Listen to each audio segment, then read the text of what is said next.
Hey guys. This is part 18 of What If Naruto Was Sealed and Woke Up After 2,000 Years.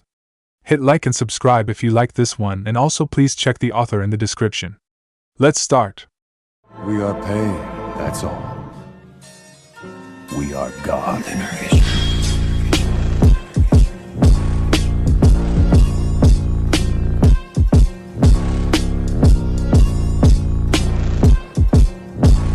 Chapter 46. There will be no singing in this rain. Location, tribe base. Hop to, shouted Naruto as the team all but bolted down the corridor. The sound of rushing water followed at their backs, along with the sound of large metal doors slamming down and later on falling down, which meant the water got louder and closer. He didn't want to look back.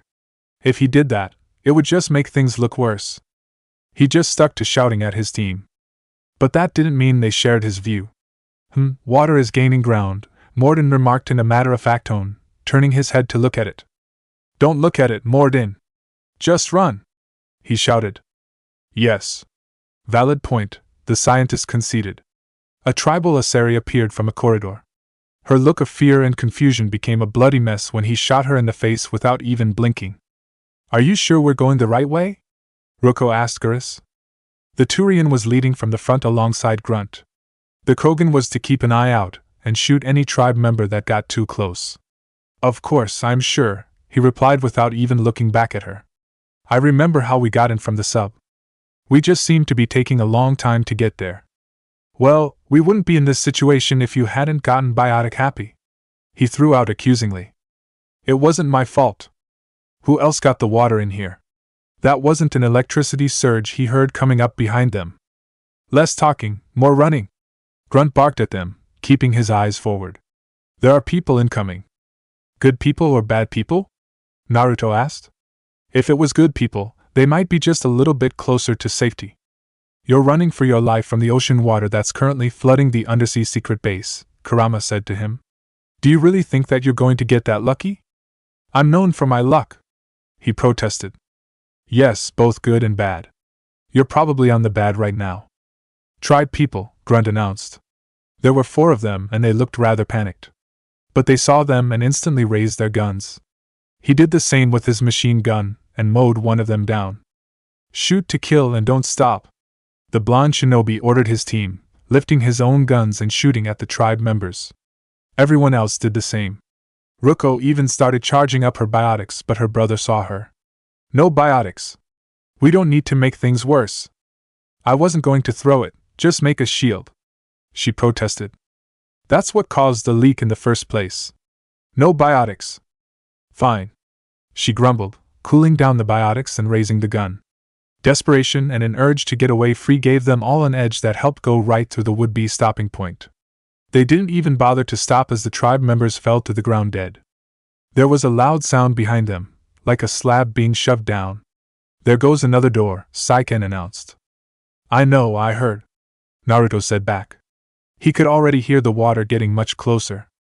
We're gonna die, Shikaku wailed. We're not going to die. We're gonna die. You want me to just knock him out? Kurama asked his Jinchuriki. Please, he replied as the team banked a corner. You got it. He leaned over and punched the freaked-out Tanuki, sending him to La La Land instantly. There. Is it my imagination or is the floor feeling a little wet? Gurus asked out loud. If he could have stopped to look down, he would have done that. But thoughts of stopping were only a minority in his head. He wasn't the only one who noticed the fact. Yes, it is, Morden answered. Unlike the Turian, he took the time to look down at the floor.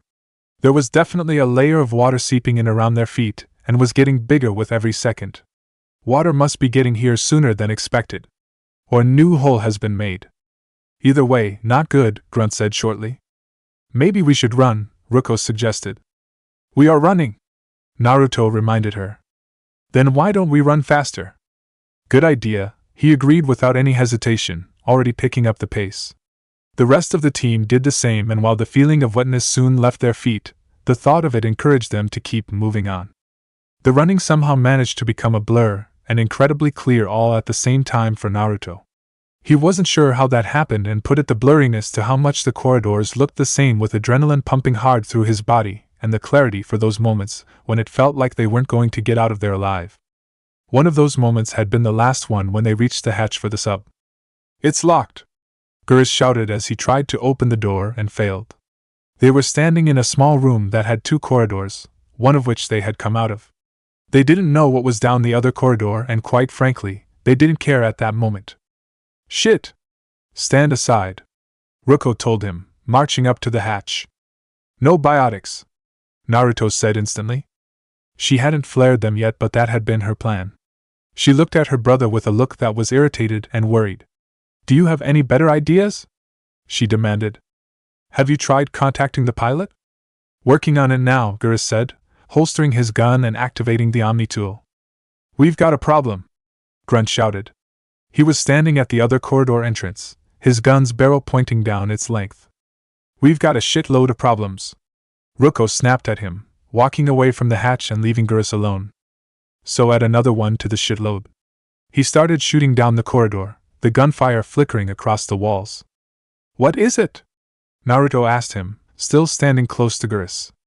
Morden walked over to the Krogan to see what he was seeing. When he did, he pulled out a grenade and tossed it without a second thought. The explosion was lost in Grunt's gunfire, but they could all feel it. "Multiple enemies coming towards," he explained as he pulled his shotgun up and started shooting. "Seem intent on reaching us." A cold feeling washed over the blonde. "Is the Huntress with them?" he asked. "No." That, at least, was a spot of good news. That Asari seemed to get more and more nuts every time they came across one another. Or maybe it's the fact that she seems to keep losing body parts whenever she comes across you. Sun asked. "I only shot her toe off, and that was because she jumped," he protested. "Yeah, last time. The time before that, you shot her through the cheeks," Saiken added. "That's because I had been aiming for her head and she moved. Still, it worked out in the end. She had to stop and make sure she didn't die from blood loss, which gave his team time to get out of there." He joined Grunt and Morden. He saw the same tribe people they did coming their way, so he raised his pistols and started shooting. They shot back, causing the 3 of them to duck for cover occasionally. It quickly became a standoff, with the tribe unable to move through the corridor and Naruto's team unable to move from the entrance. "You gotta be fucking kidding me," Gurus swore suddenly. "What? What is it?" Naruto demanded. As soon as he heard the alarm go off for the water, that spirit fucking Hanner bolted. "Fuck," Ruko swore, "could things get any worse?" Another door fell with a resounding clang. They all went still at that sound. It was louder than the others. "She had to say it," Komiai said with a shake of his head. "The floor is wet again," Grunt announced without stopping his shooting. Both the blondes looked down and saw that there was water on the floor. The sound of the ocean behind them was getting louder and fiercer. "Gurus, tell me there is another way out of here," Naruto said to the Turian. He was already typing on his Omni tool. Working on it," he replied. "Work faster." That water was getting louder. "We're gonna die," Shikaku wailed, coming awake without missing a beat. "Oh, for the love of Kurama!" the shinobi ordered. Yeah, on it," the fox replied before punching the tanuki unconscious again. "I got something. This was just supply hatch. They've got an actual docking area that has subs," Gurus declared with victory. "Where is it?" He pulled himself off to the side to dodge a bullet. His shields needed a moment to recharge themselves. Once they were back up, he returned to the fight. The victory faded a little from him. That's where it gets complicated. The blonde got a bad feeling from that. There were already enough problems. They didn't need another one. "Don't tell me that it's back the way we came." "No, it's not that way. It's the other way, down the corridor filled with tribe guards." "You mean the corridor we're currently shooting down?" he demanded as he shot a Turian. Morden had turned his attention to Gurus too. Grunt was too busy enjoying himself mowing down the tribe with his machine gun. "Yeah, that's the way. If we move now, there's a good chance we'll outrun the water and get to the dock." He closed his Omni tool and hefted up his assault rifle. "What's it going to be?" Isabu asked Naruto. "If you want, I could give you gills so you can breathe underwater. It might be a little dicey with the inhibitors, but if he swam fast he could make it." "What about the rest of them?" he asked as he shot the shields off a Solarian. "Oh yeah, good point. He didn't see any other way. If they wanted to get out alive, they needed to get past the tribe. But they couldn't just go charging down the corridor. They'd get killed if they did that. Ruko, biotics, he ordered. She perked up. Really? She asked. Yeah, send these guys flying back. You got it. She walked over to the corridor entrance, her red biotics already flaring hot. Another door fell in the distance. We're going to be running once she clears a hole, Naruto told them all. We've been doing that, Grunt said back. And we're going to keep doing that. Ready, Ruko announced. Get clear. The three of them pulled out of the way, leaving the tribe to see just her. Hi there, she said. With a shout, she threw all the biotics she could muster right at the center of them all. They didn't so much buckle under the pressure as they were just sent flying right backwards, which was what they all wanted. As soon as the last tribe guard fell to the ground, they were running through the corridor. Hop to, shouted Naruto. Would you stop that? It's annoying as fuck. His sister snapped at him. She was trying to make sure she didn't trip over anyone and his shouting wasn't helping. She's got a point, Gyuki said in agreement. It is rather grating on the ears. Alright, fine, he conceded. Just run. Another door fell, this time closer than most. Not a good sound, Morden remarked. Thank you, Captain Obvious. Geras snapped at him. His nerves were getting a bit frayed and he didn't care who he took it out on. The corridor got filled with more tribe guards, but Ruko flared her biotics again and knocked them down. Not a captain, doctor, the Solarian corrected the Turian, not sounding offended at all. Have degrees to prove such. You, fuck it. Forget I said anything. He kept running, hopping over the unconscious bodies. What? A Turian started to say dazedly as he stood up, only to get a bullet from 3 guns in his head. He fell back down dead and they all kept running. They reached the end of the corridor and came upon 2 pieces of news. The good news was they knew which way was the docking bay. The bad news was they knew that because that seemed to be where everyone running towards. Oh shit! Ruko cursed. Time to use her biotics again. Alright, hang on. Wait, don't do that, Naruto told her before she could start. I got this, she said back. There are too many people. You'll just cause a clog. Alright, what do we do then? He had an idea, but it could get messy. We don't have a choice, he reminded himself. Grunt, Krogan Ram. Huh? Said a confused Grunt. Charge in there and push everyone who gets in your way out of it. He grinned. I can do that. He put away the machine gun and charged right in with a primal roar. The first couple of people he ran into got crushed under his boots as they fell to the ground. The rest leapt back in surprise, going all the way to the other wall.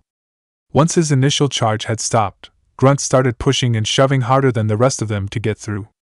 The team followed him into the ground and went with his example. Since they didn't have his strength, they used their weapons to follow through. Anyone who tried to get past or stop them got clubbed down by gun hilts. None of them felt guilty about it. They just wanted to get out more than anyone else. Again, it all became a blur to Naruto. He lost count of how many people he had to push aside or knock down to get through. The faces just got all mixed in together. It didn't matter. Through their confused shouting and yelling, he could hear the water coming closer and closer. How far away are we? He shouted out. I don't know. I can't see anything, replied Ruko. That made sense since she was the one right behind Grunt. All she could have seen was his big backside. Grunt? He asked. I think I see the hatch right now, he replied while he swung his gun like a club. It was most effective in this case, knocking anyone else down or aid. How far away is it? The shinobi demanded. His student was easily the largest creature in the corridor. Distance meant something a little different for him than the rest of them. 10 feet. Home stretch, guys. Push through. He redoubled his efforts and pushed. The rest of the team did the same, and it seemed like they were having an easier time getting through now. Then the screams started, more so than before. What's that? Geras asked from in front of the blonde. The answer didn't come from any of the team but from the tribe members, all in a garbled confusion that somehow also made sense. The water's coming. It's coming. Spirits help us, it's flooding the tunnel. Iugagha. Shikaku came awake again. We're gonna. Kurama didn't even let him finish before knocking him out a third time. Can see the water, Morden told from the back with a calm tone that was a little eerie. Coming through corridor at alarming rate. Grunt, bulldoze, now! Naruto ordered. Working on it. The Krogan shouted back as he pushed, shoved, and fought his way to the hatch. The team followed him, fighting off everyone else trying to get through. The people at the hatch closed it, and raised their guns, but Grunt shot first, and killed them. Naruto took a chance to look back. He saw a virtual wall of the water coming down the corridor, sweeping away any unfortunate soul that was too slow to get away. Kami, save us, he prayed. We're here! Ruko shouted, coming to a stop at the hatch. Grunt reached out and pulled it open. Get through! He ordered. Ask, and ye shall receive, Kurama remarked as they hauled ass through the hatch. Once through, they stood on a small platform with stairs leading down to the docks, where there were subs waiting. What about the rest of them? Matatabi asked. The blonde had an idea for that. It wasn't a good one. Grunt closed the hatch. The Krogan did so immediately. Everyone else turned their eyes on him. What? Gurus asked. No one can know that we were here. Odds are the security cameras are going to be short-circuited by the water. All that is left are eyewitnesses. He could already hear pounding on the hatch, voices coming from the other side. This will take care of them. Good plan, Morden said. However, additional problems? He gestured to the docks, where the people who had gotten through were scrambling to get into subs and subs were leaving. They have seen us. So we kill those who haven't gotten on board yet. And the subs getting away? He asked. The Normandy's going fishing. The Solarian looked at him, and then bobbed his head once in acknowledgement. Good plan. That it might have been, but it didn't mean he had to like it. Let's just get to it. He raised his warhawks. Naruto, are you sure about this? Gurus asked him. He knew the blonde had been cold and brutal since they started going after the tribe, but this was something else. This is what we've been doing ever since we started hunting for information, Gurus, he replied, not daring to look him in the eyes. The Turian didn't say anything in reply. He was glad for it. Location, the Normandy. Okay, I think it's safe to say that from now on, we don't allow Ruko to go to any tribe bases possibly located on aquatic worlds, Miranda declared as they all stood in the conference room. Fuck you, cheerleader, Ruko snapped at her from the opposite side of the table. How many times do I gotta say that it wasn't my fault that the water started flooding? Until I believe you, which I have a hard time of doing. Let's just be glad that they got out of there in one piece, HM? Musashi, standing next to Ruko, suggested. I'll agree to that, Naruto said to him. Getting out of the base had been the easy part. It had been piloting a submarine back to the Hanner colony, and getting back to the ship that was hard. When they had gotten to the colony, some of the tribe's subs had evaded the Normandy's missiles and docked at the colony. It turned into a shootout that they had to hold off until the shuttle had been able to reach them and reinforcements came out. By the time the shooting was done, all members of the tribe were dead. Was this trip a complete waste of time then? Eric asked, bringing the blonde's attention back to the meeting at hand. No, it wasn't, Gurus said. Morden and I managed to find out where Erzia might have gone. It's either one of two planets. One of them is Prajia. What? Ruko said, cutting him off. Say that again. He was a little confused, and a quick look around the room told him that he wasn't alone. One of the planets Dr. Erzia could have gone to was a planet called Prajia. In the Draka system? She demanded, her hands gripping the table tight. Everyone saw it. It was a little concerning. Yeah, he answered a little hesitantly. There was a small bit of info that said she was being set to a site that was being rebuilt. What site? Miranda asked. There's no way a permanent site can be built on that planet. The plant life there makes sure of it. She was excluding the Phoenix Group's base, of course. One look at the commander's sister told her that she didn't buy it. Well, something was there and it got destroyed. The info doesn't say what caused it. We're going to Prajia, Ruko declared, turning all the eyes on her. We're going there and we're destroying whatever it is that they are rebuilding. Why should we? Miranda asked her, half curious about what got her so riled up. I know where they are. It needs to be destroyed. That's not your call. Her grip tightened even more, and for a moment, it looked like she was going to rip the table right out of the ground. But instead, she released that grip and glared at her. It's not yours either, cheerleader. Before anyone could say anything, she turned and stomped angrily out of the room. As the door closed, they all stared at it. Alright, what the fuck was that about? Zaid demanded. I don't know, Jacob told him. That's helpful. Thank you for that. Meeting's over, Naruto announced, walking quickly around the table and heading for the door after Ruko. Where are you going? Miranda called after him. To talk to my little sister, he replied without looking back. He was through the door before anyone could say anything else. He reached Ruko just as she was getting into the elevator, hopping before the doors closed. He pressed the button for his quarters before she pressed anything. I want to be alone, she said. You want to talk to someone, he corrected. That's going to be me and we're going to have some privacy. She glared at him for a moment. Fine, she conceded. Once the elevator stopped and the doors opened, she walked right out into the room. There were no fish in the tanks. She thought that was pretty stupid. Why else would you have fish tanks on a ship? She also noticed the place was rather bare, like her brother had just moved in. Ruko, talk to me, spoke said brother behind her. She walked over to the bed and flopped down. Her anger wanted an out. She pounded the sheets for a couple of minutes. She stopped once her anger didn't seem so much. Sorry about that, she finally said. They're just sheets, he told her. He walked over to the desk chair and sat down. So, what's up? He asked, leaning back. Is that planet important to you? Hardly, she snorted, sitting back up. If anything, I wish it could collapse on itself so I wouldn't have to even think about it again. She turned her head to meet his gaze. You know I have a history with the Akatsuki. You know how far back it goes. I do. To that, she scoffed.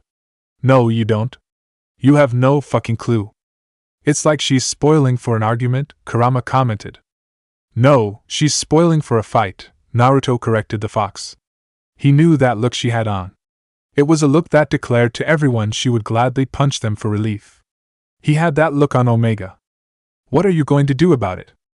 Well, I'm not going to fight her. Pity-san remarked. Hush, he told the gorilla. To Ruko he said, so tell me about it. She was a little surprised he said that. No one had wanted to hear what she had to say. Then she remembered that she was talking to the man who said that he was her brother and refused to believe otherwise. Whenever she was around him, she had a feeling that she was safe, that she could trust him. So she did. Your pal, the elusive man, not my pal, he reminded her. There was no way in hell that he was friends with that guy. Whatever. I've never seen him before, but the Akatsuki raised me. First thing I remembered is my cell door in an Akatsuki base. They did experiments, drugged me, tortured me. Whatever chance I had to be normal, they stole it by trying to turn me into some union of chakra and biotic, she declared. The doctors, the kids, every one of them hated me. They let me suffer. Hearing those words come out of her mouth made him just as angry as she was. He had to force himself not to grip the chair's arms lest he rip them right off. Why? I don't know. Something about breaking down mental barriers via and how it might help combine the two. I'm sure there was a payoff due at some point, but I wasn't going to see it. I was wired up in a cell. That's the only reason they did it to you. So they could try and combine biotics and chakra? Wasn't in a position to ask, okay? Her scowl disappeared as quickly as it had appeared. It was replaced with one of sadness. All I know is a little girl crying in a cell, begging for the pain to stop and wondering why they were doing all those things to her. All 9 of the Biju began to growl. If these people are still alive, they die, Gyuki declared. They die painfully and very, very slowly. Naruto was somewhat surprised at their reactions, even though he knew they might react like that. They had been around for so long, had seen so much evil and cruelness, one would have thought that they would have become indifferent and blasé about it. And for the most part they were. But there were moments when they proved to be very angry and outraged at what they heard or saw. It's nice to see you guys all care, he told them. You'd think that we wouldn't want to do something about it. Saiken asked him. No, he replied. How did you get out? He asked his sister. There was some kind of emergency and I made a break for it, she answered with a shrug of her shoulders. The other kids came out of their cells and attacked me, so did the guards.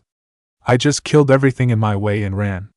Guess the biotics they were shaping in me got stronger than they expected. I managed to get a shuttle off the ground, drifted until a freighter picked me up. The crew used me, and then sold me. That's my uplifting escape story, she finished with a small note of sarcastic bitterness. Naruto, on the other hand, was getting angry and his tenants were getting angry too. But there was also a swelling sickness too. He remembered what the elusive man had said about Ruko's origins. How many other clones of me were there? He asked Ruko. There was a silent question that came with it. How many did she kill to get out of there? She shrugged carelessly and said, don't know. I didn't know much about them. I was kept separate. Don't get misty on me, she snapped when she saw the look on his face. They hated me just like everyone else there. When I broke out, I had to fight through them all. The victorious smirk on her face vanished as she continued. But there's a loose end I need to deal with. Are you sure it was the Akatsuki that was running the place? He asked. The way the elusive man talked, the place had been run by a contract group. She gave him a look that questioned his intelligence. Yeah, I know they were. I was a kid, but I wasn't dumb. I know how to listen. It was the Akatsuki, don't care how far down the chain it was. They thought they were so clever, she said with a condescending scoff. Turns out, mess with someone's head and body enough, and you can turn a scared kid into an all-powerful bitch. Fucking idiots, she declared with a laugh. And now you want to blow that place to hell? Damn right I do. I always knew the name of the place I was in and the planet it was on, that was it. But thanks to those handy Akatsuki files you gave me access to, I've got the coordinates for it too. I want to go to the Telton facility on Prajia where they tortured and drugged me. I want to go to the center of the place myself, I want to deploy a big fucking bomb, and I want to watch from orbit when it goes. You got it.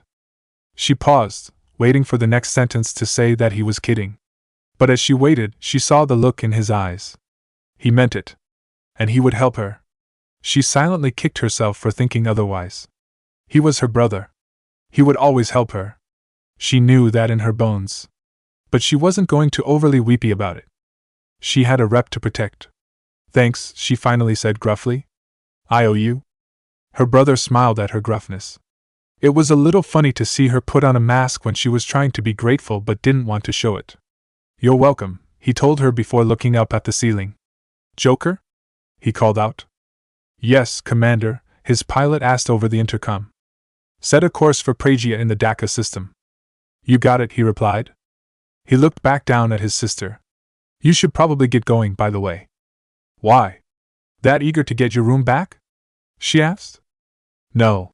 Isn't it almost time for your lesson with Samara? She paled at that question. Her training came after the meeting. She bounded up from the bed and bolted for the elevator, not even bothering to say goodbye to him. That was rude, Matatabi declared.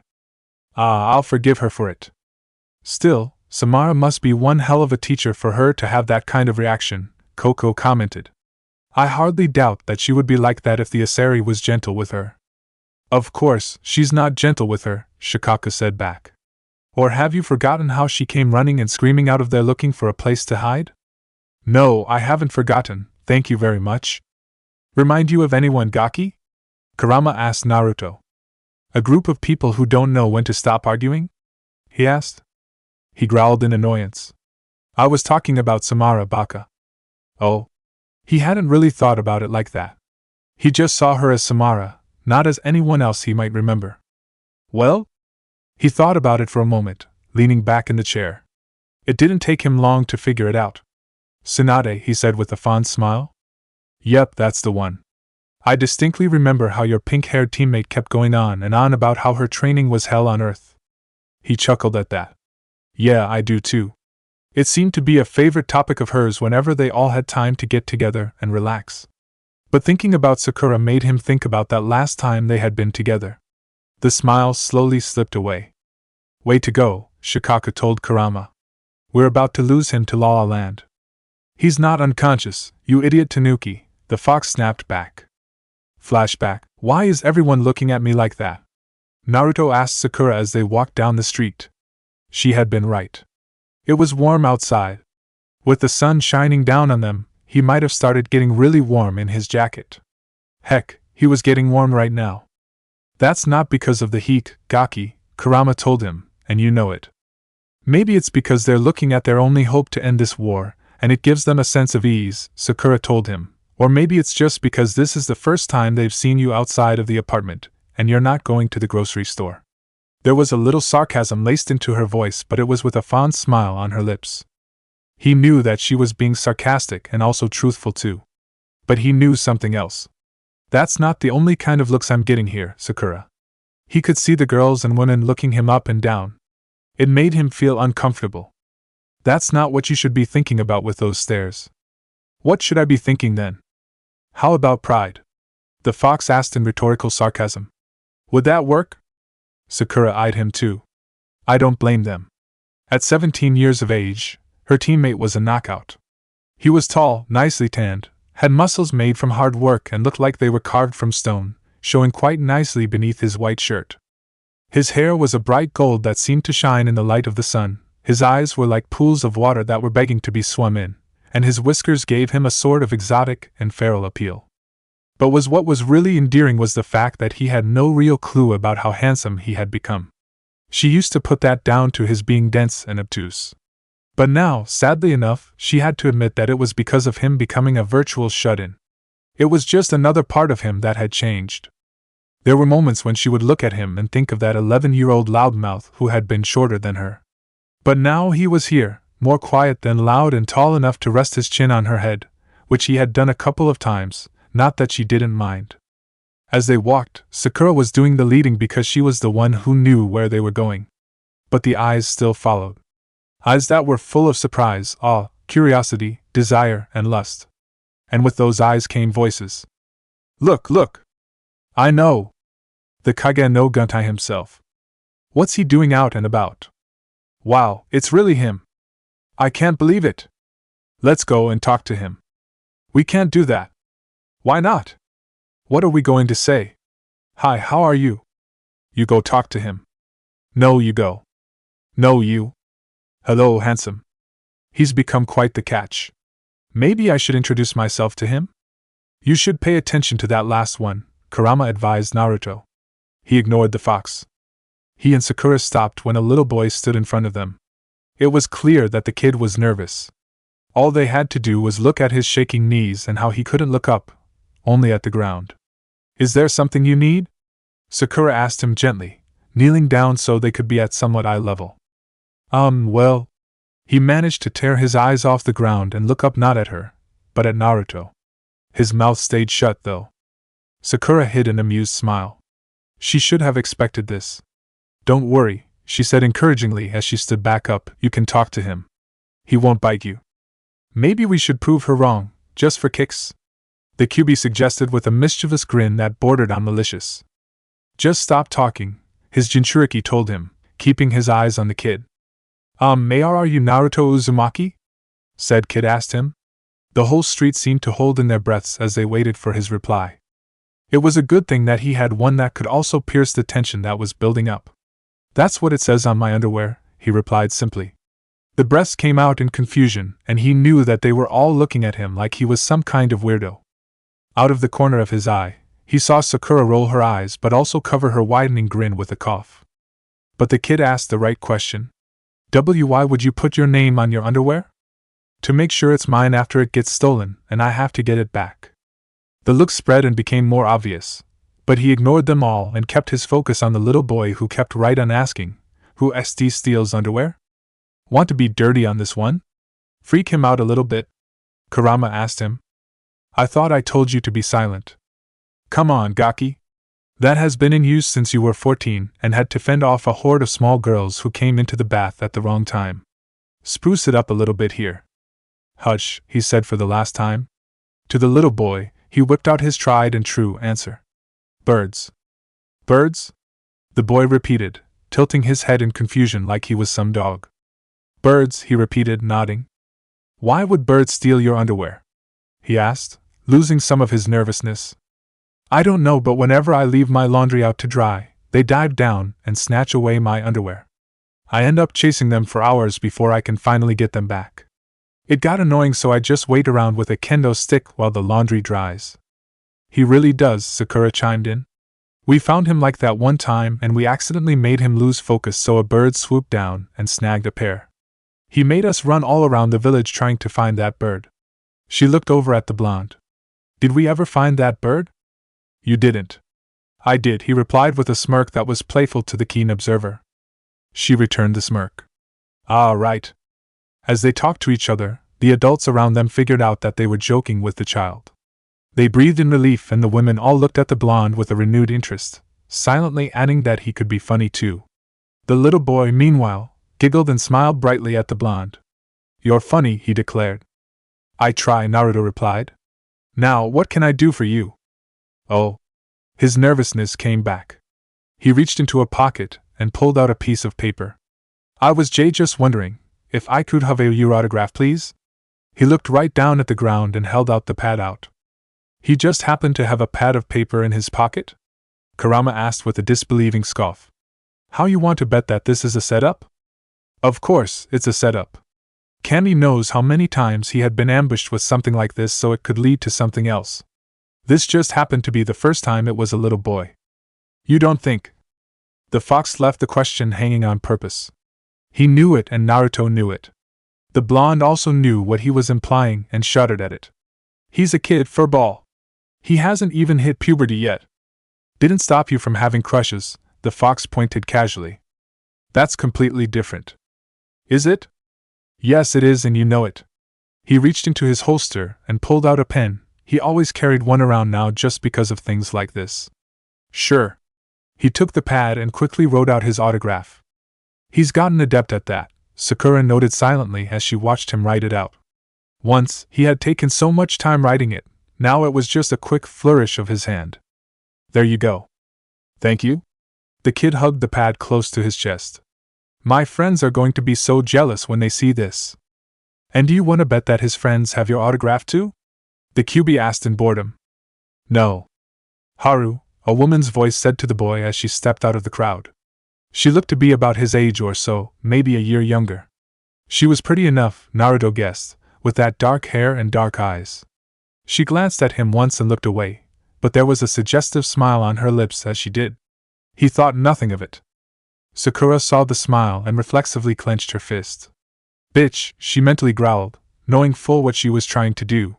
She had seen this tactic used before. Hell, she had employed it herself with Naruto using a henge jutsu, and the only question was whether she was a mother or a sister. "Take a look, big sis," the kid said, waving his pad in her face. "Yes, I see it. Very impressive," she told him before turning her attention to Naruto. "Thank you?" "He's a fan." "It's nothing," he said back. "It's more than that. You're an inspiration to him, and to us all." She took a step towards him. "You give us hope in this dark time, and we are all grateful for you. And I bet you would love to show your gratitude on a date, wouldn't you?" Sakura thought to herself as she watched those dark, heavy eyes scan her teammate's body. It was gladdening to see that Naruto wasn't doing the same, only looking at her face. Once this might have amused her, now she just wanted to nip this in the bud. "Come on, Naruto. We should get going," she said audibly to her teammate. "Yeah, of course," he agreed. He looked at the kid and his sister. "It was nice to meet you. I'll try to live up to your expectations." That was the last thing he said before he walked past them. As she walked past, Sakura couldn't resist throwing the woman an "I know what you were doing" look along with a "too bad for you" smile. The woman glared at her but did nothing about it. What could she do? Everyone else on the street who knew what she had been trying to do also knew that she got shot down. What they thought they knew was that they now had a better chance because of it. They were a bunch of morons. She waited until they were away from that street before speaking to the blonde. "You'll try?" she repeated back to him. "I never would have thought those words would come out of your mouth, Naruto. With the way this war has been going, I don't want to get people's hopes up too much," he said back. "It would just lead to a bad ending." "You don't know that." "Yeah, I do. We lost Kumo because of it, remember?" They both shared a wince at that question. She had been at the medical station on the outskirts helping the wounded while he had been in the thick of things, trying to help get people out while Obito took advantage of the chaos. Losing Kumo was never a good memory. "Let's not think about it," she suggested. "Agreed," he replied shortly. It didn't take them long after that to reach where they were going, a hill on the edge of the village. He thought that there was a shrine or something at the top. "Isn't there a temple at the top?" he asked Sakura as they climbed the steps. "There used to be," she said. "It got destroyed when Pain attacked the village. The gateway's the only thing left." "So what's up there?" "Just an empty hill," she answered without looking back. But he almost paused in mid-step. "Is she He couldn't even finish the thought. It was so astounding. The fox, on the other hand, could. Taking to a place where the two of you will be alone. Yes, she is. She's taking the initiative. I like it. He couldn't even retort, only gulp and hope to Cammy that she didn't hear it. As they went further up and up, he started to think that nothing that would happen. By the time they reached the top, he was certain of it. Here we are, Sakura declared. They passed through the gate, and saw what was beyond. It was just nothing but miles and miles of untamed forests. Beautiful, Naruto declared when he saw it. Yes, it is, she agreed. They stood in silence, just looking out at the scenery before them. This is nice, she thought to herself. In fact, it almost felt perfect. Perhaps we should have our picnic now? Yeah, that would be good. She knelt down to the ground and opened the basket. The first thing she pulled out was a thick blue blanket. Spread this out? You got it. He made a clone and together they spread the blanket out right where he and she could have a nice view of the land. There, he declared, sitting down and dispelling the clone. Thank you. She brought the basket over and sat down next to him. He didn't say anything to her as she pulled out the food. He was too nervous. But after watching her pull food after food, he found his courage to say, What? No ramen? Really? Asked Kurama, really? You're on top of a hill with a beautiful landscape with a girl you've been crushing on since before you hit puberty, and that's what you say? Wait, why do I even bother asking that question? Unamused, Sakura fixed him with a look. You have too much of that stuff squirreled away in your apartment. You'll be having actual food now. If you any complainants? I don't, he said instantly, knowing full well what usually happens when someone does have a complainant, and are stupid enough to voice it. The stern look she had on her face disappeared. Good, she said with a smile. Once the food was all out of the basket, she started pulling out water. Here, catch. She tossed him a water bottle without looking. He caught it with enough of a grip to pop open the cap. Water splashed out, getting his shirt wet. Ah, geez, he said in surprise and then irritation. He tilted the bottle up so it wouldn't spill any more and looked around for the cap. Everything okay? She asked without looking back at him. Cap came loose and my shirt got wet. He found the cap on the corner of the blanket and quickly twisted it back on. I'm sure you're not going to die from a little wetness on your shirt, she said drily, albeit after a moment's pause. He gave her back a sour look. You know I'm not. Then why are you complaining? I'm not. Okay. He mentally grumbled as he put the bottle down. You do know that she left that cap loose on purpose, right? The fox asked him. Yeah, I do. He just didn't know why. Kurama rolled his eyes in exasperation. You're an idiot. I'm willing to bet money that she is mentally picturing you with a wet shirt right now. You seem to be in a gambling mood today, despite the fact that you don't have any money. Sakura was picturing him with a wet shirt on. Or rather, she was remembering a memory of him with a wet shirt. That was why she had her back turned to him, so he wouldn't see the blush on her cheeks. That wet t-shirt contest for charity and moral boosting was one of the best ideas Lady Tsunade ever had, she thought. Hey, you remember that wet t-shirt contest a year ago? She asked before she could stop herself. How could I forget? Me and several other guys standing up on a platform in the middle of a village-wide party getting water poured all over us. I'm still convinced that Granny was being possessed by Erosenin when she came up with that idea. You and Orochimaru both said that. She was just glad that Snake Sannin hadn't joined them on that platform. That would have been creepy. We weren't wrong, he said back. Come on, you had to admit that it was fun. Yeah, for you, he retorted. I just felt really embarrassed. She couldn't help but smirk at that. It helped her lose some of the blush. So says the student of Jiraiya and winner of the contest. Please don't remind me. Don't be such a baby. Confident that her blush was gone, she turned around to face him. You know, I heard that it was such a success that Lady Tsunade was thinking of doing it again this year. She trailed off as she watched her teammates strip off his shirt. Ah, there we go, Naruto thought in relief once the shirt was off, putting down on the grass so it could dry out. Gaki, you might want to take a look at your teammate, Kurama said with an approving grin. He did and saw that she was looking at him strangely, like all her wishes had come true at the same time and she couldn't believe it. Sakura, you okay? He asked.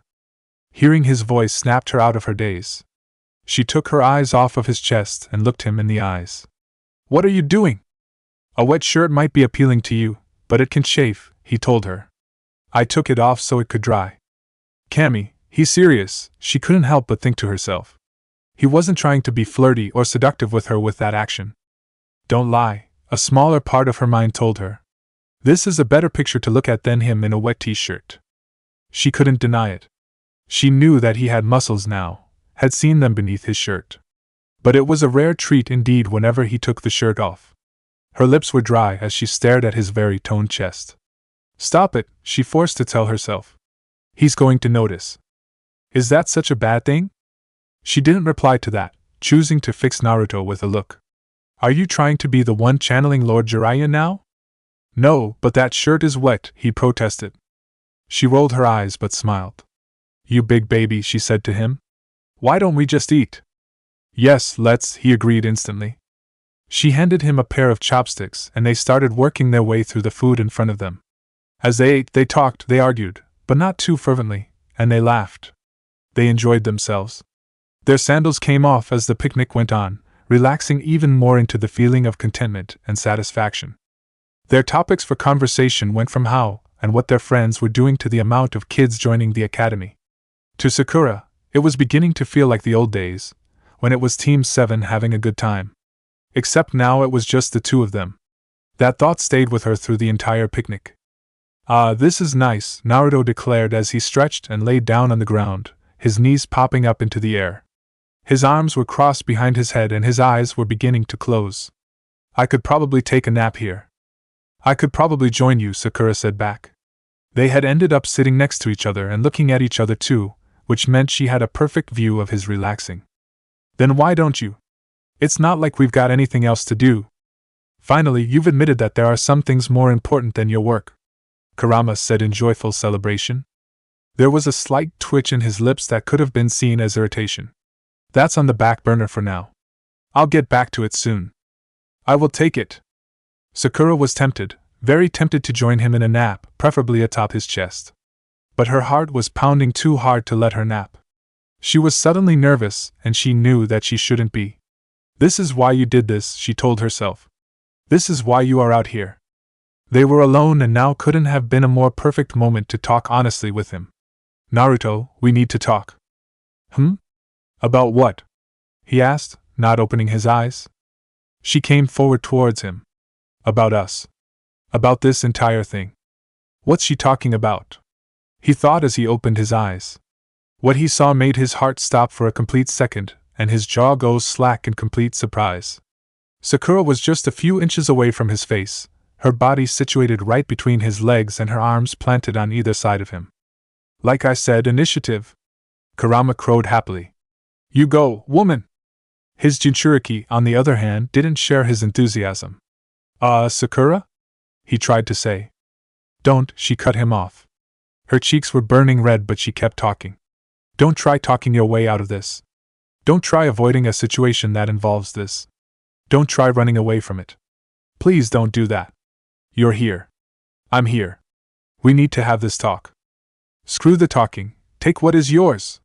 Mount him like a pony and ride him until dawn. You're not helping, the blonde shouted at the fox. Oh, but I am. I'm giving vocal support for her. We both know what she wants and I'm backing her. You're supposed to be on my side. I refuse to let one of my hosts to go a virgin. That is not happening. He slammed his eyes shut, hoping that this was just a dream that was getting rapidly out of control. Naruto, look at me, please, he heard her ask. When he heard that voice, he couldn't help but obey. Her green eyes found his blue, and they couldn't break away. I know things are different between us, she said to him, cheeks still burning red. We're not kids any longer. We're different. You're different. You're not the knucklehead you used to be. I don't think no one else can see that more than me. It almost makes one to go back and thump my younger self on the head. He might have chuckled if the situation was something else. What about Sasuke? He managed to get out. You love him, don't you? I don't know. Something broke in her voice when she said that. I thought I did, but now there's you. You've always been there, and I've just been too stupid to recognize it. Now we're in the middle of a war, and I can't decide between two men I've known for the longest time. What's more, I'm on the verge of fighting with my friend for one of them. Were those tears beginning to form in her eyes? You can't just leave me in the wind like this. What do you want me to say? He asked. That you want me and only me. That you choose me over Hinata, that when this is all over, we'll still be together. She paused for a moment, waiting to hear his answer. He stayed silent. She got mad. Tell me, she shouted at him. Tell me what you're feeling. Is it me or is it Hinata? Tell the truth, Naruto. He couldn't give her the answer she wanted. What he was planning to do with his project would end the war, but it was to have to cost something great. He was willing to pay that price and was certain that no one else should have to. Besides, there was no way everyone was going to come out of this whole complicated mess unscathed. If he chose, someone was going to get hurt. If he didn't, someone was going to get hurt. And if someone was going to get hurt, it might as well be him. Fuck that. Just get her out of her clothes already. Kurama ordered him. No. There's more to it than that. Then just tell her already. If you love her, let her in on the secret now. That seemed like a good idea, actually. Maybe if he told her, that weight he was carrying would get lighter. Maybe she would understand. But he wouldn't know unless he told her. The sound of a body falling and a muffled curse got their attention. They both turned their heads to look at the gate, and saw people trying to hide behind a column of the gate, or rather 3 people and 1 guy on the ground. Lee? Kiba? Choji? Shikamaru? Said the blonde in surprise. What are you guys doing here? Damn it, I just needed 5 more minutes. Sakura silently raged. We were just wondering what was going on up here. Kiba offered weakly, already taking a step back and getting ready to run. He knew Sakura's wraith, and wanted to put as much distance between them as he could. Sure, of course you were, she said to him, her voice ice cold. Sorry? He said. He looked at the others for help, but they were decidedly avoiding his gaze. She stifled a snarl and turned her attention back to Naruto, only to find that he was standing up and putting on his mostly dried shirt. Naruto? She said questioningly. I need to get back, he told her. The work's not done. He started to walk to the gate, but he stopped and looked at her. Thank you for the picnic. I needed it. What about? She tried to ask. He stopped her with a raised hand. Let's talk about it after the war, okay? He didn't wait for her answer, walking past the gate and down the stairs. You are a disappointing coward, you know that, right? The fox asked him. He did. It's why he didn't arguing against it. End flashback. When the Normandy reached Prajia, they found the planet was so overrun with vegetation, the shuttle couldn't land just anywhere. It had to land on a platform that was specifically built to avoid the vegetation. But the only one that was close to the base was atop the base itself. Since they had images of the base being rebuilt, that couldn't be a possibility. So the only way they could down on the ground was for the shuttle to fly down and open the hatch in mid-flight, letting the squad drop out. It could have been a plan that ended in broken bones and dead lives, but this time Naruto put it down to his immense luck. The squad that dropped to the planet were either able to land on tree branches with ease or use their biotics to cushion the landing. But that wasn't all. They were about a half hour away from the base, and they need to get going. That didn't mean it was easy going. The forestry alone wasn't the only thing trying to get in their way. I'm beginning to hate the rain, Ruko grumbled as she hopped through the trees, having learned that trick from a rogue shinobi. You're the one who came as you were, Miranda told her from close beside her. The brunette was garbed in a cloak that protected her head and body. I thought we would be fine. You saw the weather before we got off the ship. Enough, Naruto told them both from the front, wearing both his robe and his armor. Remain focused. Of course, she said back. No problem here, Ruko agreed. She wanted to get there more than any of them. He looked back. How you holding, Gurus? He asked the Turian at the far back of the squad. I'm managing, he replied with an exhaustive breath. He was the only one who didn't have a semblance of an idea on how to run across trees. That was why Eric and Masashi were there, to grab him and help along in case he fell. The rain's not helping. You're going to have to suck it up. When haven't I? We can name a few times, Gurus, Eric said loud enough for everyone to hear. And while that would be entertaining, we don't have time for it, Naruto said, pressing down on a branch and then leaping for the next one. We need to keep moving. They all fell silent as the trek continued, for about 2 minutes. Commander, if I may ask a question? Miranda spoke out, catching up to him so they could speak somewhat privately. What is it? Why was I assigned to this mission? She had been under the assumption that she wouldn't be on it due to the insistence of his sister. Yet here she was, slogging through the rain and tree branches on a supposed abandoned planet. The cloak she wore was barely doing anything to stop the torrential flood that was the rain. But she wasn't going to complain, not in front of Ruko. You're going to have to take that up with Ruko, he told her without looking back. She was baffled by his answer. What does that mean?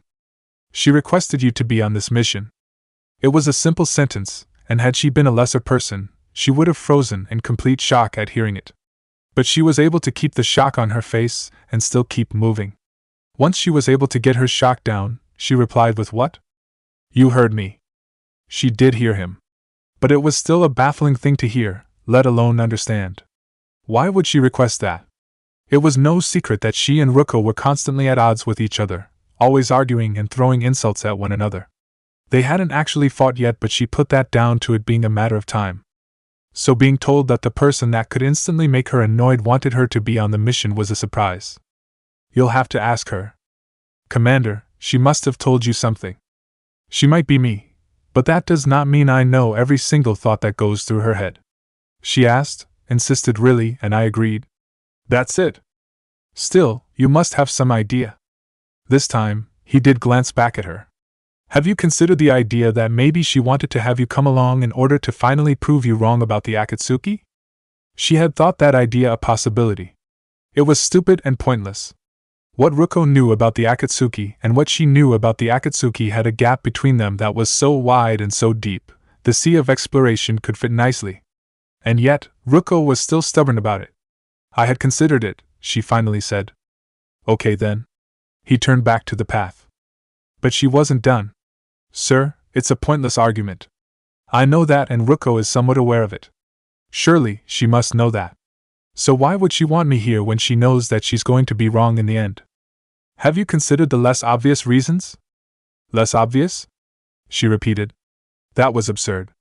She had thought it over ever since she was assigned. How could there have been reasons that she had missed? She could have wanted you here as a way for you to pay back her debt to her for saving your sister, he pointed out. She thought about it. It was a viable reason, albeit a weird one. She almost accepted it for truth, but then realized that he had used the plural form, not the singular. What's the other reason? She's going to need some comfort when we get there, he answered without missing a beat. That was an even weirder answer. You must be joking. She has you. A brother is not the same thing as what she's looking for. What does that mean? It didn't make any sense. He landed on a branch, and she landed beside him. In the second that they shared the branch, he looked over at her. She didn't know how, but she got the impression that he was smirking. For all that brain power, you're still clueless. He took off before she could say anything. She didn't even know what he was talking about, until she remembered their talk and he accused her of something outrageous. He still can't believe that. I told him that it was ridiculous. Hey! Move it or lose, cheerleader! Ruko told her as she passed by. Miranda stifled the retort and started running again. But the idea was still completely ridiculous. Gaki, you have no room to speak about figuring out people's feelings, Kurama chastised the blonde. You don't have the clean record for it. No need to lecture me on it. I'm aware, he replied. He was aware that he had been an idiot when it came to the love triangles. There was no need to beat an already dead horse. He had enough to deal with trying to make that they were going in the right direction. A quick look at the map in his helmet screen told him that he was, but there were moments that he had a hard time believing it. You're making good time, Coco told him encouragingly. Yeah, but there's still a lot of ground to cover and the ground is covered in bush. Probably too much bush. Wait, did I just hear a Konoha shinobi admit that there is such a thing as too much forest? Shikaku demanded incredulously, and with hope for some reason. Naruto defended his home. I didn't say forest, I said bush. But that's just shinobi talk for trees and forests. In fairness, we have to consider that this is not the kind of forest he's used to, Komi said, joining the argument. We're not even on the same planet. A forest is a forest is a forest, Shikaku insisted. Have you taken a look around? We have, Matatabi assured him. It's a forest that's completely wild, uncontrollable, and practically overriding everything it can. In other words, he should be right at home. But he admitted that this was too much forest for him. That would be like a Suna shinobi looking at a desert and saying there's too much sand. You know what? I'm going to tune you guys out, Naruto decided as he pushed off another branch. You have fun deciding what I meant. He knew what he meant, and that was all he needed to know. He had to focus on getting through the forest, which meant that he had to keep on moving. They stopped when they reached the edge of the forest. The base was there before them, briefly illuminated by the flashes of lightning in the sky and the sterile lights of the construction cranes. It looked like the remains of some giant that was being put back together by smaller people. Geez, it's been abandoned for how long, and it's still intact? Gurus asked rhetorically as he, Eric, and Musashi landed beside him. I'm impressed. I am as well, Eric said. Same, Musashi agreed. Akatsuki base, Ruko said as she knelt on the other side of him, making it sound like the answer to everything. Miranda landed on her other side. They build their equipment to last. Assholes, she spat out. But even though she said it like it was vile, they could all see that she was nervous and jittery. It was a mistake coming back here, she told him. He wasn't going to let her quit. It's too late now, he replied. He looked to the top of the facility. That was where the landing pad would be. That's our only way out now and how we're going to get the bomb off the shuttle. So, what's the plan? Miranda asked, being all business. We split into two teams. One team will secure the landing pad and the other will forge a way to Ruko's room to plant the bomb. Gurus, Eric, Musashi, can you take the landing pad? The Turian snorted at that question. Can I shoot the wings off a fly while drunk and blindfolded? He asked back. Considering that I've never seen you do that, he's done it, Musashi assured him. It's happened. The answer is yes, Eric said. Good. Then Miranda, Ruko, and I will find the room. Everything sounded like they were ready to go. But Miranda had a question. What about any possible intel we could find here? She asked the blonde shinobi. That's a secondary priority. We're here to blow it to Kami, not loot it. She didn't have any objections to that. Does that mean we can go loud? Gurus asked. Only if you have to, he said to the Turian. Until then, try and stay quiet. He nodded. Got it. Thunder boomed and lightning flashed overhead. For a moment, it felt like they would be revealed to any watching eyes. But then they faded back into the darkness and rain. Let's get a move on before we all freeze to death from the rain, HM? Musashi suggested pointedly. Ruko felt uncertain about the entire idea. She looked at the facility with a face that just screamed she was hesitating and nervous. Miranda saw the look. She glanced over at Naruto, but he didn't look back. She was irritated, then confused about her irritation. Why would she care about what he did or did not do? She chose to disregard it. It wasn't important. What was important was making sure Ruko moved forward. You're the one who wanted to be here, she told the clone. Don't be a coward now. She whipped her head around and actually snarled at her. Fuck you, cheerleader! Her arms started to glow red. Ruko, stay focused, Naruto said. You want to kill someone, wait until we're inside. She was still snarling, but her biotics disappeared. Fine, she agreed. Let's just get in there and plant the bomb. I want to see this place burn. Then it's time to play the game. It was in that moment, squatting on a tree branch while rain pounded down on her entire body, that Miranda understood why the commander hadn't said anything and why she was here on the mission. He was the one who would stop Ruko from stepping back, but she was going to have to be the one to spur her on. Very well, she decided. If that's my job, it's my job. And she always did a good job. Sneaking in had been the easy part, ironically enough. Once inside, they made their way to the point where they could easily split up. But it had taken them much longer than what any of them wanted, due to the fact that there were constant guard patrols everywhere. Because of that, there was a lot of ducking and then fighting, taking them out before they could call for support. But when they did reach the splitting point, they went their separate ways without saying a word. Naruto's team went down a corridor with a makeshift roof overhead that kept the rain off their heads, mostly. While Naruto and Miranda had their guns out, Ruko didn't. She was going with straight-up biotic power this time around. At the corridor's end was a door that might have been closed if it was powered. I don't think they've been working on this part yet, Miranda remarked as they stepped through. That might just play in our favor. Ruko snorted in derision as she stepped over a large root halfway burrowed into the floor. Don't get your hopes up. She looked around. It was a small room that had a desk off to the side and a window stained with so much dirt she couldn't see out of it. That was it. The only other thing worth mentioning was a door on the far side. I don't know this room, she declared. So they moved on through the door. It opened to another room and there were more things in it. Amid the desks and computers, there was also a console. Compared to the previous room, this one actually looked clean as one could get it in a derelict facility that had been previously abandoned. There was a Turian working at one of the computers with her back turned to them. One broken neck later, courtesy of Naruto, and she was dead on the ground. So why is this place cleaner? Ruko asked, looking back at the open door and the previous room. The contrast between the two of them was stark. Miranda was already at one of the computers, using her Akatsuki master's code to get in. It seems that they are building in patches, she announced, looking up from the screen. They're rebuilding the actual buildings first, working out from the central area. Only the essential rooms are being rebuilt now. The corridors haven't been taken care of yet. While that was helpful information, Ruko gave the brunette an irritated look. And that helps us how? For one, it answers your question. Naruto turned his attention to the console, turning it on. At first, all he got was a static sound and a high-pitched whining that made him want to cover his ears. When it died down, he could barely make the image of a man clad in armor, probably a security guard. His voice was scratchy and broken in some places, but they could understand him. The elusive man requested operation logs again, he said. He's getting suspicious. When we get results, he won't care what we did, another man's voice declared confidently. Then it turned to doubt. But if he knew... He won't find out, the guard said assuredly. Then the conversation repeated. Miranda stood up from the computer and walked away from it, going over to the console.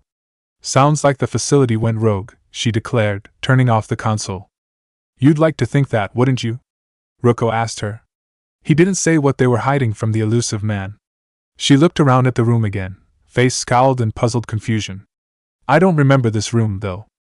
As both the blonde and the brunette started for the next door, they heard a new kind of sound. It was muffled, but it was definitely the sound of flesh getting hit and the roaring of a crowd for blood. What is that? Miranda asked, coming to a stop. Over here, Naruto said. He had moved from the console over to the clean window behind it. They peered through the window. Ruko saw an arena and people fighting in it. She backed away and hissed in severe irritation. Memories flashed through her head, too rapid to paint a consistent picture. But they were all memories of blood, death, pain, exhilaration, and a really good feeling. That was all she needed to remember what she was looking as she stared down at the arena. I know that place. You've been down there before? Asked her brother. Fuck yeah. They used to stage fights down there. Pit me against the other kids. A smile formed on her lips at the memories of her fights. I loved it. Only time I was ever out of my cell. Why would they do that? Hell if I know. Maybe that's how they got their kicks. I never understood anything that happened around here. How many times were you taken to fight? Dunno, lost count, she said with a dismissive shrug. That many? He asked. There was only one real reason that she couldn't remember how many times she down there. She fixed him with a look. What do you want? Exact numbers and ways of death? I was in a cell my whole life. Sometimes they took me out and made me fight. Filled me with drugs, she explained, other stuff. Time gets funny in a cell. Miranda heard something in her words that rang cold with her. Drugs? She asked in surprise. Ruko turned her look over to her. Don't look so innocent, cheerleader. You really think that they were punishing us with stern warnings and lectures but rewarding us with smiles and cookies? She didn't wait for an answer before continuing. They'd fill me up and put me down there to fight other kids. I got shocked when electrocuted. Narcotics flooded my veins when I attacked. That smile came back. I still get warm feelings during a fight. The brunette could stare at her in silent horror. That's sick. Yet she couldn't blame Ruko for it all, despite how easy that could be. Instead, she blamed the Phoenix group for taking things too far. No wonder the blonde had caused the riot to get out. She looked around the room again and saw that the only way out other than the way they came in was through the arena. Should we interrupt their entertainment? She suggested. Ruko grinned. I'm down for that. But Naruto shook his head. No. We should stay silent. Stick to the back and stay out of sight. I'm with them on this one, Naruto-san told him. You should kill them. Definitely, Isabu agreed. It would waste time, he told them both. That was the end of it. He made his way to the door and stepped through when it opened. Miranda and Ruko followed him as he stuck to the back, walking quietly around. The arena reminded him of the stadium the final part of the Chunin exams had taken place in. There was seating made in a circular fashion surrounding a pit that was deep enough that it couldn't be escaped with a simple jump. There were people of the tribe sitting in the rose closet to the pit, shouting at the combatants. Come on! Get her! Get her! Arg, don't just there! Move around! Break her arm! Break it! Come on! Use your biotics! Crush that bitch! That's it! Just like that! Make her bleed! Pin her! Put her in the ground! Miranda watched the two Asari in the pit pummeling each other while hearing what the crowd was saying. The combatants didn't seem to hear the shouts. Their focus was solely on each other. She had seen blood sports before. Despite what Ruko thought of her, she was no dainty flower. But this seemed to be on a completely different level. The viciousness in the pit was not what she thought would be happening. She thought there would have been at least a semblance of sportsmanship. But Asari seemed intent on killing each other. Naruto must have seen the look on her face after one of the Asaris got her arm broken. It's either this or they sleep with each other a lot, he told her quietly. She turned her attention away from the pit to look at him incredulously. What? They have to do something to relieve the tension and boredom around here. And sleeping around can get a little complicated as time goes on. This is much easier to handle. Why do you say that? It made sense. It was just the fact that he was the one saying it that surprised her. It's one of the things Jiraiya taught me. That just made her look at him like he had lost his mind. The Toad Sannin taught you that? How many times had he heard that tone of voice when it came to his sensei? If he had to ask that kind of a question, then the answer would be too much. Just because he slept around, didn't mean he knew the dangers of it. He didn't want to waste any more time, so he stayed silent and kept on moving. Luckily, they didn't have any problems getting out. Everyone else was too engrossed in the fighting to be bothered to look up. Once they were through the door and in a corridor with no ceiling, the three of them breathed a sigh of relief. That could have been too close, the shinobi thought to himself. Like you weren't looking forward to the chance, Kurama said to him with a shake of his head. He took a moment before replying. Well, I would be lying if I said otherwise. Nice of you to know it, the fox replied in an odd voice that was also mocking. What do you know? You do have a brain. That's had long been confirmed. You're just now realizing it? Guys, focus please, Koko said to them both. Naruto, you should get a move on so you're not soaked to the bone in the rain again. He barely glanced up to realize that it was still raining hard. He walked down the corridor quickly and his squad followed. Their walk turned out to be a long one since the path that Ruko remembered that went to her cell currently led through a section the tribe hadn't finished yet. They came across one guard from behind whilst going down another corridor. All it took was one strike from Naruto's pistol to knock her down to the ground. It was so easy he didn't even break stride. But then there a loud crunching sound. He looked back and saw his sister lifting her boot up and scraped it against the floor. What? She asked him challengingly. I'm cold and irritated. He kept his mouth shut and kept on walking. Next time, wear a coat, Miranda said, walking past her. She looked like she wanted to snap back at the brunette, but she was still cold from the rain and really irritated about how long this was all taking. So, she kept on walking. The next door they found actually worked, and so they went through. They were in another corridor, but this one had a roof and a security console right in front of a blood-stained wall. Naruto signaled both Miranda and Ruko to keep a lookout for each end of the corridor. He approached the console and activated it. There were less whining and static sounds than the previous one before the image cleared enough for him to see another armed guard. This one looked more haggard than the previous one, and his eyes kept darting around. Security Officer Zemkel, Telton Facility, he said, sounding like he was reporting in. The subjects are out of their cells. They're tearing the place up. Subject Alpha is contained for now, but Subject Omega is going to get loose. I need permission to terminate. I repeat, permission to terminate. All subjects besides Alpha and Omega are expendable, someone else told the guard. Keep the both of them alive. What? Ruko said, turning her head back to look at the hologram. Understood, said the guard. I'll begin the. He stopped there because she had stopped over and turned it off. Ruko, her brother said to her. That's not right, she told him, turning to look at him. I broke out when my guards disappeared. I started that riot. He wanted to believe her, but what he saw on that hologram was trying to paint a different picture. Maybe you don't have the whole story, he suggested. There could have been more that was going on. The other kids attacked me. The guards attacked me. The automated systems attacked me. She leaned in close, getting up in his face. That doesn't leave lots of room for interpretation. Miranda walked over to them. The commander has the right of it, she told them both. Of course you would say that. She wasn't even surprised. I'm looking at this objectively, something you should try. She waited for the snap that was coming. But the psychotic biotic didn't respond so. Instead, she settled for a glare. Surprising, but I'll take it. Miranda, explain, Naruto told her. She looked at him, wondering if he hadn't figured out either. She couldn't see his face past that helmet. She decided to go with the fact that he knew what she was talking about but didn't say anything. We only have your view on what might have happened here, and that's becoming rapidly unclear, she explained to Ruko. We need to find additional data to truly understand what went on here, especially for one question. And what's that? She asked. Who were subjects Alpha and Omega? She was silent for a long moment before she finally spoke. I don't know about Alpha, but I do know that Omega was what they called me, bastards. Perhaps we'll discover who Alpha is or was or whatever if we keep going, Naruto suggested. If they stood around talking and arguing, they were liable to get, hey, said a Solarian down the left corridor. Caught. Who are you? He demanded as he came towards them. He wasn't wearing any armor or weapons. In fact, the scientist's uniform he had on pretty much told them what he was doing here. Are you on duty? There's nothing down this way. Why are you here? The three of them stayed silent as he came closer. Well?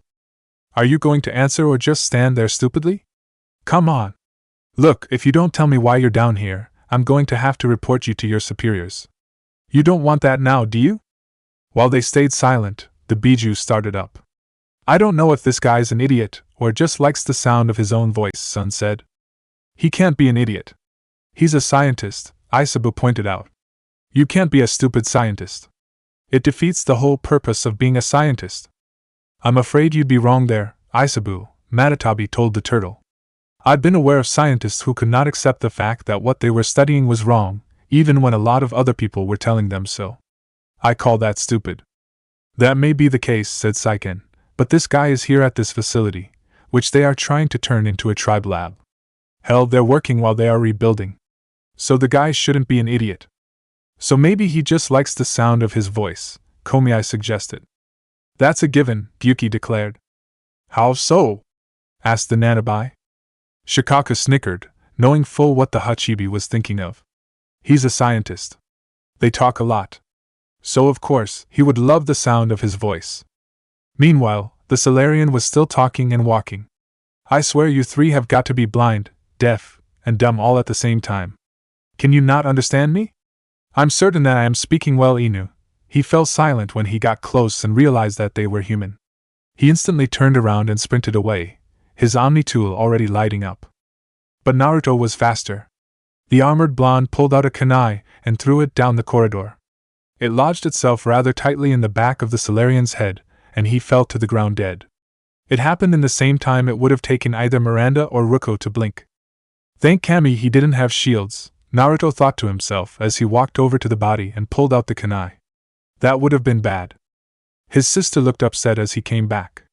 I could have taken him. We're trying to stay silent, remember? Perhaps we should check in with the other team, see how they are doing, Miranda suggested. That was a good idea. As he lifted his hand up to activate the comm, Ruko did quicker. I'll take care of it, she said shortly before turning her attention to the comm. Hey, Gurus. Ruko? Said Gurus over the comm, a little surprised. Yeah, it's me. What of it?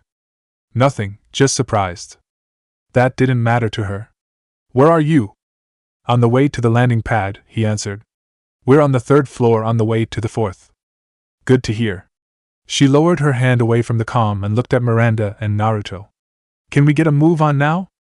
Hold on, her brother said. He activated his own Comgarus. How's the opposition been looking? There's some but not a lot, so we're not dead yet. He smiled at the Turian's slight sarcasm. It was how he knew things were okay. That's good to hear. Contact us when you've reached the landing pad. He looked at his sister, who was still looking at him in vast irritation. Now we can move. Which way? He asked. The irritation vanished. She looked down both corridors, trying to remember which way she had come. That way, she finally said, pointing to the corridor that didn't have the body. You sure? Asked Miranda. She didn't snap back at the brunette. She just replied with, it feels familiar. They walked down the corridor, stepping over the large root emerging from the ground and snaking its way through the floor. There were cutting marks on the bark. The tribe had tried cutting their way through it. But it was either too strong for conventional methods or it was repairing itself too fast for them. That alone spoke of just how strong the planet's vegetation was. The door at the end of the corridor led into a fully repaired room. As they stepped through, the air felt like it dropped 20 degrees. Both Ruko and Miranda could see their breath misting in the air. The room itself was a sterile white and gray. The same kind of bright, sterile white also came the lights hanging overhead. There were tables made of metal slabs positioned in systematic coordination, allowing people to walk among them with ease. There were also large drawers in the walls with large handles. Naruto didn't need to see the bones and bodies on the slabs to know that it was a morgue. The only question he had was that why was there a morgue here in the first place? Wait, no, this isn't right, Ruko said beside him as she looked at the room. This wasn't here. There was no morgue. Those slabs are built firmly into the ground, Miranda told her, walking past the blondes to take a better look at the room. And this was definitely made by human tech. There was no morgue here, she said stubbornly. Naruto said, you might not have recognized it as such when you were trying to escape. Things get confusing, adrenaline runs high, and rooms could be set on fire. That all paints a different picture than what we see now. She wanted to say that he was wrong, but she considered the words and could see the truth of them. There had been many a place she had been to that looked completely different after she had thrown down and won the fight. She looked back through her memory and tried to find a room that was the same shape as this one. It came to her after a minute of concentration. The place had been on fire and filled with smoke and gunfire, but it was definitely here. But she wasn't going to admit that outright. You might have a point, she told her brother. Can't she ever just say thanks? Gyuki asked. She doesn't need a wall. She feels like she needs it right now, and I don't blame her, Naruto said back quietly. Aloud, he said, as you say? She was glad that he didn't argue what she said. Cammy knows that she had enough assholes who tried doing that to her, and they weren't all men. But it did leave her with an important question. Why'd they need a morgue? This was a small facility. Miranda looked up from the bones of a child on a slab. A lot of children died here. Even then, they were a part of the experiment, she said. She looked back down at the child. An image came to her head, unwelcomed and surprising, of Oriana lying there with dead eyes and a horrified look. Bile threatened to rise up from her stomach, but she forced it down. Bullshit, Ruko said instantly. I had the worst of it, and I made it out alive. She looked at the blonde woman standing there arrogantly, silently telling her to try and say that she was wrong. But for all her arrogance and self-righteousness, Miranda had a card against her. You might not have been the only one who had the worst of it. You're wrong, I did. Subject Alpha, she said, making those two words sound as clear as a bell. But she didn't flinch, wince, or even blink. I don't know who the fuck that is then or now. Until I see the guy, I'm going to think he's not real. You heard the hologram just as well as I did. So? Oh, that arrogant and indifferent look. She wanted to punch it off of her. But before she could do anything about it, they both heard the sound of a drawer being opened and then slammed shut. Both of them turned and saw Naruto standing at one of those drawers against the wall. What was in there? She asked him. A kid's remains, he replied. Through his helmet, it sounded like he was breathing hard. His fist clenched hard around the handle, hard enough that she was sure that it would have cut if not for the armor. How bad? Asked his sister, losing her attitude. Bad. He didn't step away from the drawer. He couldn't. The Biju was just as horrified as he was, even though they showed it in different ways. I think I'm going to be sick, Isabu whimpered. Bones aren't supposed to twist and contort like that, Coco declared, shaking its head repeatedly. Bones are supposed to stay inside the body, period, Komiai said back. Matatabi shuddered in disgust. I can only hope that poor child died quickly. You saw the look on the face, Kurama replied. You know damn well that the kid didn't. If anything, he died screaming. Just when you think you've seen it all, something new comes around and hits you upside the head with it, Shikaku declared in a somber tone of voice. I'm getting real tired of it happening to us. Ruko walked over to her brother. Let me see, she told him, putting her hand on the handle too. His remained firmly on there. No, he told her with a shake of his head. Let me see, Naruto, she repeated. Absolutely not, he said. Let me see. Let her see, Gaki, Kurama told him. Let her see what she thinks was the lesser of two evils. Fine. He let go of the handle and stepped away. As she opened the drawer, he turned his back. A second passed, then another. She slammed the drawer shut, louder than he did, and emptied her stomach on the floor. I told you. She didn't reply right away, she was too busy throwing up. The air around them started to smell from the vomit, but he didn't say anything about it. When she was done, she stayed leaned over, hands on her knees, breathing hard in gasps. Miranda had been coming around to them when she started throwing up, so she stayed in place. Ruko finally stood back up. Let's go, she declared. No one argued. There were 4 doors in total in the morgue, 2 of which led to rooms with more drawers, and none of them wanted to look inside them. They left the morgue quickly through the 4th door into another corridor, taking relish the warmer air and the pounding of rain on their skin. Some of them felt dirty at what they had just seen and really needed a wash. Ruko was both enraged and scared at what she had seen in that drawer. Those sons of bitches! She screamed inside her head. Those bastards deserve to die. But another part of her whispered, it could have been you on that slab back there. She felt a sense of dread and fear at those words while going down a flight of stairs, but fought them down. No! Absolutely not. I made it out of there. You could have been stopped. Who could have stopped me? She had torn anyone who had gotten in her way apart. They all fell to her power. This subject alpha person might have. After all, they made it sound like whoever it was also was your equal. Ha! Yeah, right. She silently declared in derision. But even as she said it, she couldn't help but feel that there might have been some truth to it. And that scared her. It scared her so much that she felt like she was back here as a kid, powerless to do anything. Miranda saw the confusion and doubt on her face.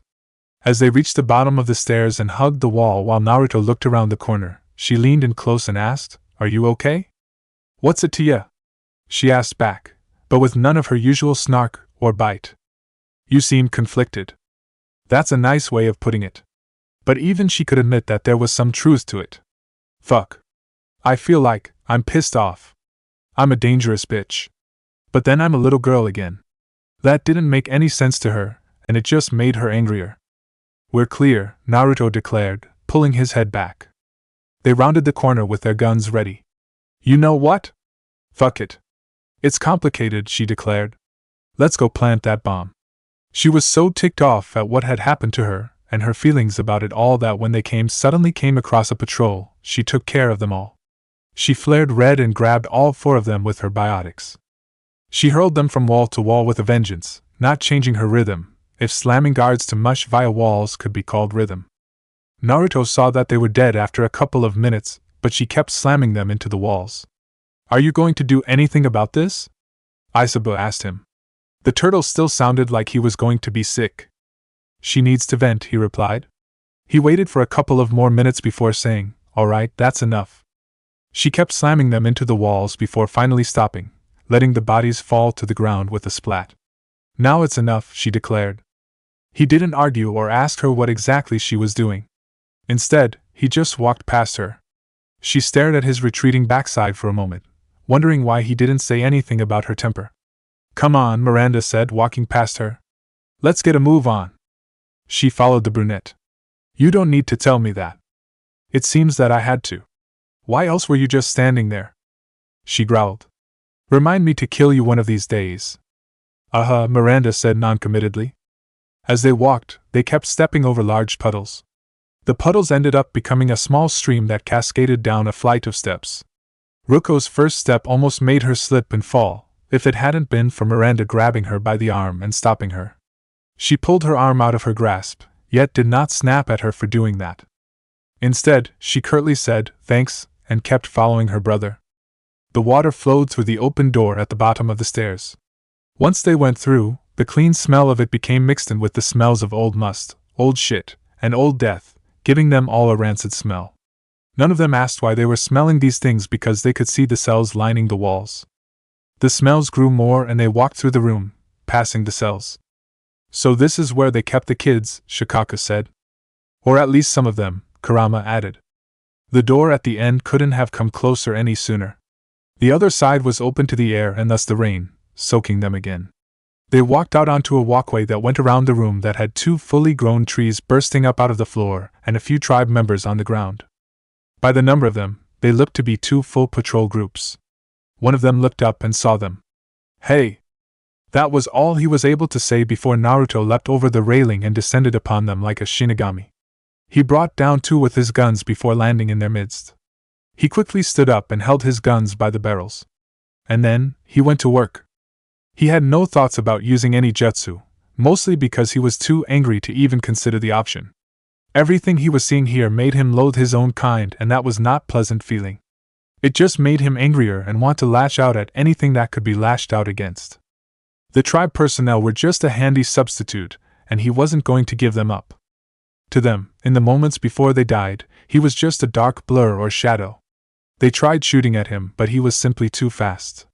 If they weren't being bashed by the hilts of his guns, they were getting their feet knocked out from beneath them by his kicks. 1 or 2 of them were able to respond to his martial attacks with their own, but he took them out still. By the time the last guard died, courtesy of his gun's hilt, he was standing in the center of a dead circle. "Feel better now?" Kurama asked him. "Not by a long shot," he replied, jumping back up to the walkway. Miranda watched him land with a keen eye.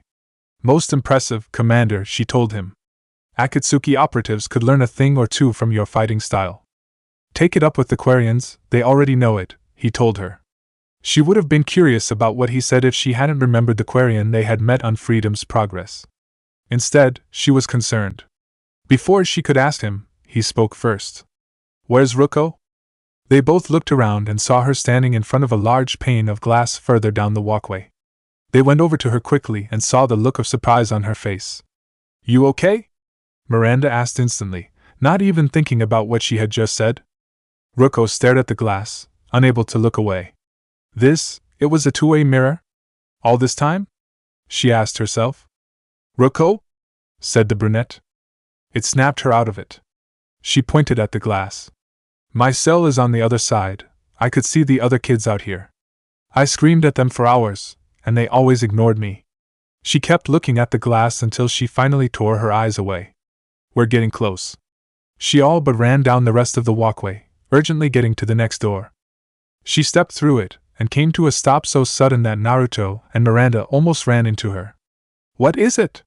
her brother asked, coming beside her. I think this place looks familiar." The room didn't look anything special. It looked like any number of the rooms they had passed coming this way. It looked a little cleaner, and there were some computers on, but that was nothing special. "You sure?" he asked. She turned and looked him in the eye. "I said I think. I must have come through here when I broke out, but I don't remember." Even though she said those words, her body shuddered and she didn't get a good feeling about it. "This is a bad place." Miranda walked past the 2 of them and went over to one of the computers. Ruko watched her as her fingers started to dance across the keyboard. She hadn't noticed until then that she had long, grace fingers. Watching them flow over the keys was almost mesmerizing. "I think I've got something here," she announced, hitting one more button. A voice began speaking as the 2 blondes made their way over. It was definitely no human voice. It sounded Solarian. "It seems after 2 weeks of trying to track him down, we've managed to capture and contain the target, which will henceforth be known as Subject 1. We will begin experimenting ASAP. Unfortunately, we will have to start at the beginning of our work, which will set us back months, if not years. I must make a note to speak to Command about who leaked the location of Subject Prime out to the Akatsuki. That was a costly problem that had quite hindered us. Hopefully, Subject 1 will be of use." Day 4 of experimentation. It seems that Subject 1 has excellent chakra circuits, although not on the same level as Subject Prime. Work is progressing steadily, perhaps more so than I had anticipated. The only difficulty is that we do not have an adequate supply of sedatives to keep Subject 1 calm, not after he somehow managed to smash our supply. Therefore, the security teams have been forced to apply more forceful tactics to keep him under control. It is a good thing that we have rebuilt the medical facility here before capturing Subject 1. An additional note should be on the fact that Subject 1 reacts most positively to Dr. Erzia, although she claims it because she treats him like a person and not an animal. The nature of his being can be debated later. For now, Dr. Erzia should be a part of the experiments whenever she's planetside. It will take a majority of the problems off of our hands until we get a new supply of sedatives. They all stared at the computer as the voice stopped talking. Miranda broke the silence by saying that last one was dated a week ago. Naruto frowned behind his helmet. So there's a good chance that Irise is not on the planet. It would seem so. Damn. Hey, we didn't come here for her, Ruko reminded the both of them. We came here for me. We know that, the brunette told her, slightly irritated. But this must mean something to you too. Like what? This Subject 1 could be what the Phoenix group called Subject Alpha. That made sense to her somewhat. But something else bugged her. Then who the hell is Subject Prime? Me, Naruto said, drawing their attention. He walked over to the console that lay untouched. They were talking about me. That's a little high and mighty for you, don't you think? His sister asked him. She wasn't trying to be mean or rude. It just happened to be the first thing that came out of her mouth. And while a normal person might have winced once she realized what she had said, she didn't. Miranda just rolled her eyes. What am I going to do with that woman? She asked herself. He's not wrong, she said aloud. The tribe was only able to start their research on chakra proper once they got a hold of the commander's body. He looked back at her. How did they get me anyway? I don't know. Our best information only revealed that the tribe bought you. Now that was unsettling. From whom? He asked. She shrugged her shoulders. Not even we don't know. If his helmet was off, they would have seen the brief look of irritation pass across the face. Fine, it was question of curiosity anyway, he said, waving it away. He holstered his left gun and activated the console. Now let's see what the people who actually use this facility have to say. When the hologram appeared, it was a scientist, a dumpy-looking man with balding hair that stood in front of them. Entry 1054, Telton Facility, he began, sounding much more official than the tribe's scientist. The latest iteration of Pergnim went poorly. Subjects 1, 4, and 6 died. No biotic change among the survivors. We lowered core temperatures of surviving subjects, but no biotically beneficial reactions occurred. As a side effect, all survivors died. So we'll not try that on Omega. I hope our batch of biotic potential subjects holds up. We are going through them too fast. The next batch won't be ready for another 2 years. He sighed and rubbed his head. On a side note, it would seem that the other teams are having no luck either. Project Unification is rapidly becoming an appealing option, no matter how far-fetched it is. We may have to change the drugs on Omega and Alpha so they don't tear each other apart when we put them in the same room. But we're going to have to get them together soon. A few meetings before puberty sets in should build some kind of rapport between them, which will make the breeding go much easier. Breeding?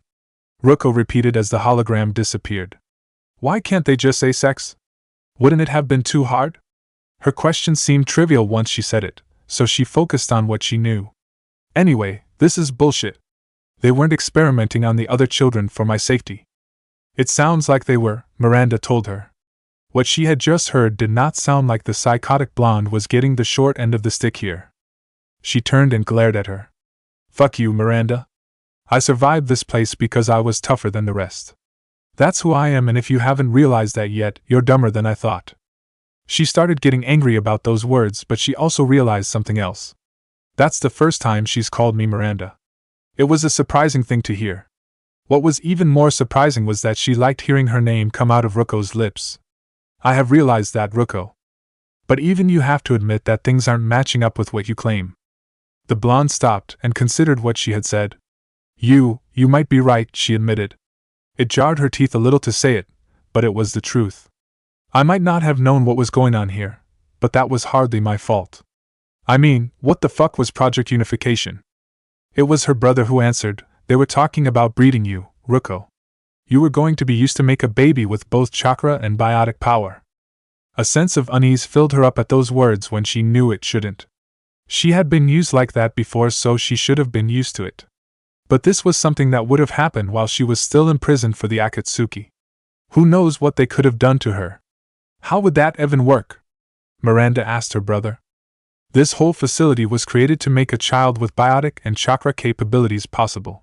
From the sounds of it, they weren't having much success. Perhaps they were going to attempt the process by natural means instead of artificial. All they had to do was pair their strongest biotic with their strongest chakra user. Alpha and Omega, Ruko said, mostly to herself as it came to her. It was a prospect that horrified her in a way she hadn't felt since she was imprisoned here. Naruto nodded. And now the tribe has Alpha, my clone. It was strange to say those words even though there was nothing actually special about them. A clone that has the strongest set of chakra circuits short of me. Neither of them said anything for a long second. They were too busy digesting all the information they had just figured out. What are we going to do about it?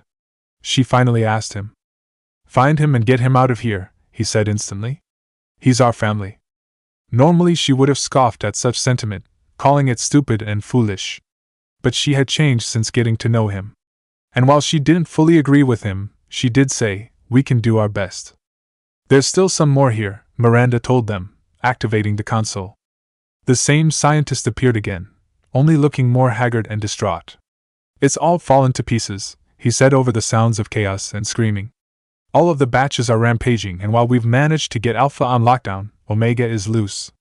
We're shutting Telton down. What a disaster, he grumbled for a moment before continuing. We'll infiltrate and piggyback the biotic batches into the Alliance's Ascension program while taking the chakra batches underground. Perhaps in a few years, with some conditioning, we'll be able to pass off Alpha as his donor. Hopefully. He stopped and looked off to the side, confusion on his face. Who are?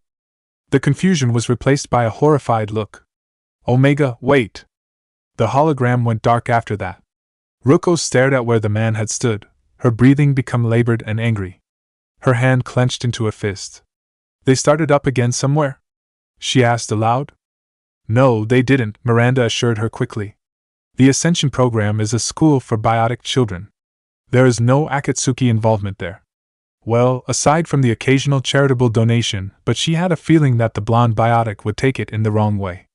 And they don't harm or torture them. How could you know that? She demanded. We're Akatsuki. It was the only thing she said, and it was a good enough answer. Naruto turned to look at her, but she didn't know what his face was looking like because of the helmet. So he turned to look at his sister. Ruko, are you okay? Even though she was calming down, she still was angry. No, I'm not okay. A lot of this isn't the way I remember it. I don't blame you. Things get confusing in a fight, let alone a full-on riot. She didn't know if that was supposed to be reassuring, so she took it as not. I was dumb. I keep my eyes open and I always shoot first. It might help you if you observe before you shoot, Miranda told. She ignored the brunette. We're getting close to my cell. The place I came from. Let's keep going. There was another door behind them. It led down a flight of stairs and to another door. The room beyond was large but empty. Ruko felt disappointed by that fact. She was rather hoping for a fight. Her thoughts stayed on that disappointment as they walked. It let her see how clean the tribe had tried making the room, hear the sound of the rain pounding on the windows, and smell the sterility of the place. She had been here before. All these things were familiar. She had felt before everything had gone to shit. And then they came to the next door. She knew that beyond it was a corridor that led to her cell. She didn't think anything of it. But she did stop before the door that led into her past. Suddenly, it came to a stunning realization. She was here. She was back where she started, where she broke free from the Akatsuki's cage. Time to end it, she declared, taking that step forward and making the door open. The first thing she saw wasn't her bed or the desk, or even the window. The first thing she saw was a man lying down on the ground. When she saw the mop of blonde hair, she felt a sense of knowing, relief, and wanting, all mixed in with a heavy dose of confusion. That confusion made her snap up her pistol and point it at the man. Who the fuck are you? She demanded. Miranda stood beside her, gun out, and so did Naruto. The man twitched at the sound of her voice. No, no, I'll be good, he whimpered in a voice that told them how broken he was. I'll be good. Miranda gave Ruko a silent look telling her approach wasn't going to work. Then she turned to the man and said, It's all right. We're not here to hurt you. He twitched some more. Then he sat up and turned around and faced them. If she hadn't been around Naruto since he picked her up from purgatory, she probably would have been shocked to see this guy's face. It was an exact match for his, only with his bones showing through the skin from hunger and a broken look in his eyes. But even though she wasn't surprised by seeing him, a surprised fuck escaped her lips. He looked at her, recognition shining in his eyes, and a smile crossed his lips. My bride, you've finally come, he declared. He stood up and walked towards her, arms outstretched. She raised her gun just a little higher. Watch it, fucker, she told him, making him stop in his tracks. His smile faded a little. Omega, why are you like this? Don't call me that. But it's you. No! She snapped angrily. That's not my name. My name's Ruko. She wanted to put a bullet in his head so badly, but that mixture of emotions was joined by curiosity. They were making her pause. You're Alpha, Miranda said, looking at the male clone, the clone with the best chakra. She spoke in a cold clinical voice, like she was talking about a specimen in a lab. He turned his head to look at her. Who are you? It doesn't matter. Thank you for bringing Omega to me. I was told this was going to happen. The ultimate being will come from our unions. Both women shared a look at that proclamation. You were told? Ruko said. Who told her? Demanded Miranda. The doctors from when we were children. He looked at Ruko. Omega, surely you remember that they told us that we were destined for each other so this could happen. As he spoke, something made her want to lower her gun and step into his embrace. But she knew that wasn't her. It had to be some kind of drugs they had given her all those years ago. She wanted those urges to stop. She tried to think of anything that blocked them. She latched onto the first thing that worked, Miranda's ass. What are you talking about? She asked. Her voice was tight, controlled. The doctors told me that you were my destined one. Together we would create a child who would be able to wield chakra and biotics hand in hand. That child would be the one to bring the human race to prominence. His words resounded with the want she was feeling. But she pushed it aside, focusing on her anger and Miranda's ass, nice, round, and firm. The catsuit also did wonders for it. So they were going to turn me into a sex puppet for you? Fuck that. She jerked her gun closer to him. Maybe I should just shoot you now. What? He actually seemed surprised to hear her say that. No. Ours would be a loving and true one. They told us that. They didn't tell me shit. They experimented on me, drugged me, and made me into a fucking lab rat. All those memories came back in a flood and she channeled them into her anger at him. This place was hell and she wasn't going to let it be anything else. He shook his head. No, they weren't like that. They were kind and gentle. They told me that you were the same. Don't fucking lie to me. She stepped forward and jammed the pistol hard on his forehead. I'll put a bullet in your head if you keep this up. They weren't saints. They were monsters. But even though she wanted to pull the trigger, she couldn't. That wand was stopping her. Miranda reached out and grabbed her shoulder. Gently but also firmly, she pulled the biotic away from her twin, putting herself between them. What happened the day of the riot? She asked, wanting information. He looked at her like he didn't understand the question. Do you mean the day that the doctors all rushed into my room, making sure that I was safe and secured? Well, they did. I asked them what was going on, but they told me it was nothing to worry about, and I was a good boy. Then they left, and I never saw them again. And you just stayed here on this planet? Where else would I go? He made it sound like the most obvious question in the world. But then he shuddered and the hope in his eyes was gone. But I probably should have left. No, no, no. I'll be good. I won't fight. He began to shake and tremble. Please. Don't hurt me. Without warning, he lunged for Ruko, slipping past her shield. Omega, we have to create the ultimate being. She was caught off guard by his grabbing, so his proclamation was surprising. But so was her body's reaction to it. It wanted what he wanted. Her mind screamed in protest. What the hell did they drug me with? She asked herself as she fought the reaction. It was so strong that Miranda's ass didn't seem to work, so she added in the tits too, perfectly formed, probably big enough to hold in her hand. "Get off me!" she cried, trying to break out of his grip. But he wouldn't let go. "We have to do it. The ultimate being will kill them all, slaughter them for what they did. You're the only one who can do it." Miranda tried to get in between them, but he shoved her away. "No! Let go!" He grew angry, his face morphing into a furious and desperate mask. "You must!" He knocked her gun out of her hand, something that surprised her, and started to reach for her pants. But an armored hand stopped his. "That's enough," Naruto declared, standing between them, his hood and helmet down, his guns holstered. Alpha turned to look at him, his face going from confusion to realization in 5 seconds flat before paling. "Father?" he asked in a whisper. Ruko shot Naruto a look, but he twitched his head slightly to the left. She took the hint and stayed silent. "Yes," he said to the clone. "This is not right, son. You should know this." But the doctors had no right to tell you who you were to marry and sleep with, much less rape. But I don't care what they say." He reached out, placing a gentle hand on his mirror image's cheek. "What did the tribe do to you?" It was like all the strength that he had been holding on to started to vanish. "They came here, looking for something, I think me. I tried to hide, to stay away from them. But they wouldn't leave me alone. So I tried to make them leave, but they didn't. They wouldn't leave." He complained like a child and started to tremble. "Then they caught me and what?" asked Naruto. The clone only trembled more so. He placed his hands on his shoulders and looked into his own eyes. "What did they do to you?" They beat me, they hurt me. They stuck needles hard into me, again and again. If I tried to fight back, they'd hit me harder. I couldn't do anything." Tears began to leak out of his eyes. "There's nothing I can do. I wanted to stop, but I can't." He pulled the clone into a hug. "It's alright, my son.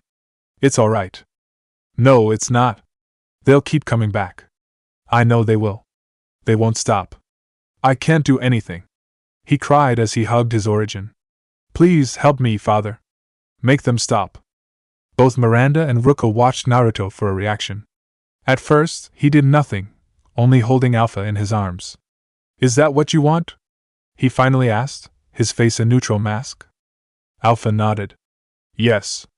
I want to be free of them. We have a ship. We can take you away." That suggestion just made him shake his head. "No. I can't leave. This is my home." "Is he a fucking idiot?" Ruko silently asked. He wanted the tribe to leave him alone, but he didn't want to leave. They were going to blow this place to hell, and Kami. She opened her mouth to say that, but again a look from Naruto made her close it. "Are you sure?" he asked the clone. "Yes." "Then please forgive me." With a single thrust, he plunged the kunai into his heart. Alpha spat out blood as he clutched his father, his lower lip becoming stained with it. Naruto held his gaze as his breathing weakened. He guided the clone to the bed and laid him down on it. "Rest now," he whispered to him, kneeling down beside him. "The worst is over." This wasn't what he wanted, but there was no choice now. Alpha struggled to open his mouth and say something. It came out in a wheezing whisper, and it was only one word. "Thank." He died before he could finish it. But Naruto only needed to hear that one word and the look of gratitude on his face to get what he was trying to say. He stood back up and looked at both Ruko and Miranda. "Why did you do that?" the brunette asked him. He was too far gone. He had seen that look one too many times during the war, both from shinobi and civilians. Despite the best intentions to help them, suicides were usually their preferred method to end it. Either he would have killed himself, or the tribe would have. This way, it was a mercy. "I see." She didn't say anything else. He was grateful for it. He turned his attention over to Ruko. "You want to call it in?" he asked her. She nodded without hesitation. "Yeah, I do," she declared, reaching for her comm. Codex entry: Weapons/Equipment Bakken. No matter the culture, all who practice in the martial arts use training weapons to improve their form and for sparring, and swords are no different. The Bakken is a wooden sword that is cut into the shape of a traditional elemental nation's katana that is meant to train the wielder in the art of swordplay without killing the opponent as easily. In olden days, Bakken were made simply of a hardwood such as red oak, but seeing as they are being used more commonly nowadays by samurai police officers in place of their regular swords, A special kind of wood grown using a magium-based fertilizer to grant the wood the ability to respond to chakra is now used for military and law enforcement purposes. This would allow the bakken to harden to a degree dependent on how much chakra is applied to the sword. Little to no chakra will cause little to no hardening of the wood, making it perfect for training, or for non-lethal takedowns. High levels of chakra will make the bakken hard enough to smash though air cars, and put a dent in tank, and if enough is applied, ship-grade armor. It is also known that those who have good control of their chakra can surround their bakken with a chakra field to enable them to smash through kinetic barriers. There are bakken carved in different shapes for different styles and purposes. Tanto and wakizashi style bakken, with blades up to 2 feet long, are made primarily for knife fighting styles, but also for 2-sword styles. Katana style bakken with 4-foot blades are the most common form, and are normally seen in the hands of samurai whenever they are in a civilian environment. Suburito are a special type of bakken about the size of a katana style, usually with no guard, with a wider blade, normally used for kata and weight training purposes because it is a heavier weapon. And finally, there are wasters, wooden practice swords cut and shaped into the form of ancient frontier swords for reenactors and remembrance fairs. Chapter 47, Playing Catch-Up. Location, the Normandy. Naruto's feet made a hollow echoing sound as he walked down the steps to where he knew Ruko would be hiding. At one point, coming down here probably would have felt like walking into the lair or cave of a dangerous person. But that wouldn't have bothered him in the first place, having done it plenty of times before. Besides, now it just felt like going into the room of a friend. "Ruko?" he called out from the last step. "You alive down here?" "Fuck off," came her reply. From what he had heard from the crew, it was her standard reply. "Relax, Ruko. It's just me." There was a moment's pause before she spoke again. "Are you just going to stand there waiting for an invitation or something?" "Just making sure you're not in a biting heads mood," he said as he stepped down. "Fuck you." She said it without her usual venom or fury. He took it as a good sign. He walked into her domain and found her sitting on her cot. She wasn't moving around like she normally would when she was down here alone and bored. Rather, she was staring at the wall like she was trying to understand the meaning of it and the galaxy beyond. Her face could be called pensive, perhaps even meditative. "You good?" he asked her. She didn't answer right away, choosing to continue staring at the wall. When she finally did speak, it was to only convey her sense of satisfaction. "I needed to wipe that place off the map. You took me there to do it, and I owe you. You're my sister, you owe me nothing. And besides, it was a bitch getting out of there," Kurama reminded him. "When has that ever bothered you?" Gyuki asked the fox with a raised eyebrow. Naruto thought it a little weird too but chose not to comment on that. Instead he responded to a different aspect. "Getting out was none of our fault this time. They had gotten to the landing pad without any incident, and pulled the bomb out of the shuttle. But when they started hauling the bomb to her room, that was where they started running into all the guards. It had become a firefight to protect Quan Misli and the bomb as she carried it to Ruko's room. But they got it there, placing it beside Alpha's body, and locking the door behind them so the tribe couldn't get in easily. Once it was set, they fought their way back to the shuttle where the hunter handed the switch to Ruko. She had fiddled with it when they took off and started to escape the planet's gravity. Once they were a good distance away, she flipped the switch and hit the button. Even though they were far enough away, everyone in that shuttle felt the boom of the explosion. Joker later told them the heat from the fire spread out 30 miles from the base, taking a lot of vegetation. But it seemed like the QB wasn't thinking about any of that. "You are a magnet for trouble, Gaki," he grumbled in irritation. "What's got your tails in a knot?" the blonde asked him, but he just continued to grumble nonsensical sounds. That entire questioning happened just as Ruko stood up from the cot and walked over to the bulkhead. She pressed her fist against it and concentrated. Her biotics flared red, but it wasn't the usual inferno-like appearance he had come to expect. It just covered the entirety of her arm, glowing dully at her elbow but burning brightly at her fist. When the bulkhead bent slightly to her fist, she frowned and pulled her fist away. "Damn," she said as she stared at the imprint of her fist on the bulkhead. Naruto looked at the bulkhead and then at his sister. "Something you want to tell me?" She turned away from the wall and walked back to her cot. "Something Samara's teaching me. Said that it's supposed to help me focus my biotics better, make it not so wild," she explained. "I thought you liked it wild." She shrugged her shoulders again. Something can be said for control." "Whoa," she admitted it, Sun said in a surprised voice. I never would have thought it come true. She's Naruto in female form, Yuki reminded the Yanbi. The blonde in question took offense at that. And what exactly is that supposed to mean? The Hachibi was unrepentant in his opinion. It takes you a while to understand something, but you usually get it. The Kyubi chuckled at that, but said nothing else. He knew that it was the truth, so despite really wanting to, he said nothing in reply. Instead, he took his attention back to his sister. How's that coming? He had noticed that Ruko seemed less scared of Samara recently. Dunno, she replied, haven't gotten that far with it. You just left an imprint on the ship's bulkhead. I'd say that's something. I'm supposed to leave no imprint at all. Now he wondered just how many imprints were on the bulkheads of the ship. Are you doing this on the ship every time? No, Samara has steel slabs that I can use to practice on. She said it with a nonchalance that it sounded like it was an ordinary thing. Naturally, Naruto could have asked why the Justicar was doing hauling around steel slabs, and also asked where she had put them since she hadn't brought a lot, if any, luggage onto the ship. But in all the things that had happened to him in his life, wondering about steel slabs and where they came wasn't that big of a deal. So he decided to skip past that and get back to what he had come down to talk about.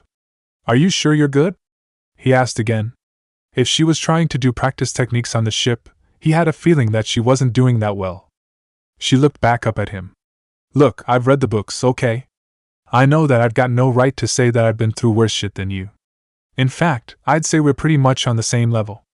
But even you have to admit that carrying all that on your shoulders marks you, changes you in ways you don't expect. To hear her admit that she hadn't gone through worse than him was a surprise to his ears. The way she had gone on before, she made it sound like the entire galaxy had made her a monster, and there was no one who could have been worse. She was right. They carried a good amount on their shoulders. But he had learned what to do with that, use it to make you stronger and keep walking it. Yeah, it does, he agreed. But it's not the changes you need to think of, it's what you do with them. She chuckled at that. What are you, some kind of sage?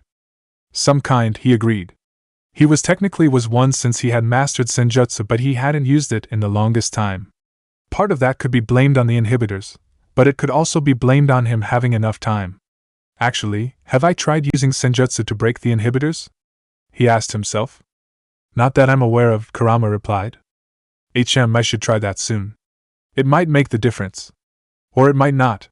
Still thinking about Prajia? He asked his sister. Yeah, she answered, falling onto the cot and staring up at the ceiling, hard to get away from it. You'd think that it would get easier now the place is a crater, but what else do I know? I don't even know if I started that riot to get out of there or not. Do you think you're a different person now that you've taken care of it? Hell if I know. Samara's training me, but I still got that urge to kill anyone who pisses me off, she said honestly. But if she was being honest, that list was getting smaller. Not even Miranda was on it now, although she still had her moments. That's good, I guess. She sat back up and looked at him. You guess? I've said it before, Ruko. You're your own person, not just a clone of me. I have enough of those from my shadow clones, and that's enough to give me a headache. The memories of their antics came to mind, and he had to stop himself from rubbing his temples. He wasn't an old man. He shouldn't be doing that. Technically speaking.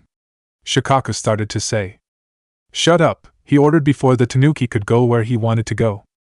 Ruko rolled her eyes at that, but there was a smile on her face. However, that smile faded away when she went back to the facility, and what happened there? Can I ask you a question? A serious one? She said to him. Her voice changed, turning serious. It got his attention. What is it? Was there no way to save Alpha? Sure, the man wanted to get on with her so they could make the ultimate being, as he called it, which she called bullshit on, but he was still a clone of Naruto and her brother, in a sense. She could have hated him for seemingly getting the silver spoon treatment on Prajia, while she got what she thought was the short end of the stick, and she probably would have if she had been her old self. But now, all she really felt was a sense of regret that he had to die. Naruto sobered instantly at the mention of him. He shook his head. No, there was no other way. He wouldn't have lasted outside of that facility, Ruko. He was too broken by what happened there, both by the tribe and the Phoenix group. You fought back at what was thrown at you, but he never had the chance. I guess that the Phoenix group coddled him, and then the years alone fractured that sense of safety. But it was the tribe that truly broke him. I've seen it too many times. Killing him like that was a mercy. I see. It was the only thing she said? She was silent for a minute and then looked at him again. Well, thanks anyway. I'm glad to be rid of that place. Although, I never thought that I would be in that room again, she admitted. Once the bomb had been placed inside it, she had asked for a minute alone in there. She had rested against the bomb and took everything in, the window, the bed, the desk, everything. Even though she had come to blow that place to Kami herself, she couldn't help but feel nostalgic about the place. Naruto saw the nostalgia in her eyes. She must be thinking about the life she had left there, he thought to himself. He also knew there had to be a slight irritation to it since the truth of what happened was still unknown to her. You left it a free woman instead of a prisoner. I did, but I still lived there. She sat back up again and looked over at him. Can I tell you something? Of course you can. She didn't look entirely convinced. You can't tell anyone this. I won't. You tell anyone, I will yank your stomach out through your ass and then pound it to gray mush with your balls. Wow, that's pretty descriptive, Shikaku remarked before wiping away a fake tear.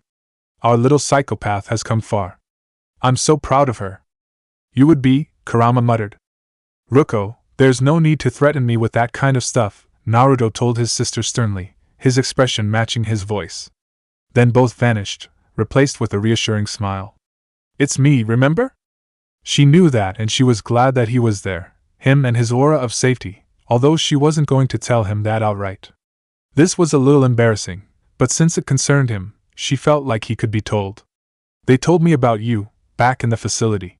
When they weren't torturing me or sending me out to fight the other kids. They told me that I was made from the greatest shinobi of all times. And when I failed, they told me that I was a disappointment to you, that I was better off dead or not worth the legacy you left behind. He grew angry at those words, but not at her. The legacy I tried to leave behind was one of peace, not what they were doing. I know that. There used to be nights where I had the same dream. It was a dream that gave me hope and... She trailed off and looked at the floor, now utterly embarrassed. She didn't know why she was embarrassed now of all times, but she was. He could see the embarrassment on her face and chose to cut her some slack. What was the dream about?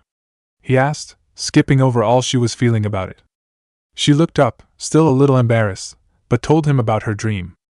The first thing she would hear was the screams. They would rip through her cell door, shocking her awake.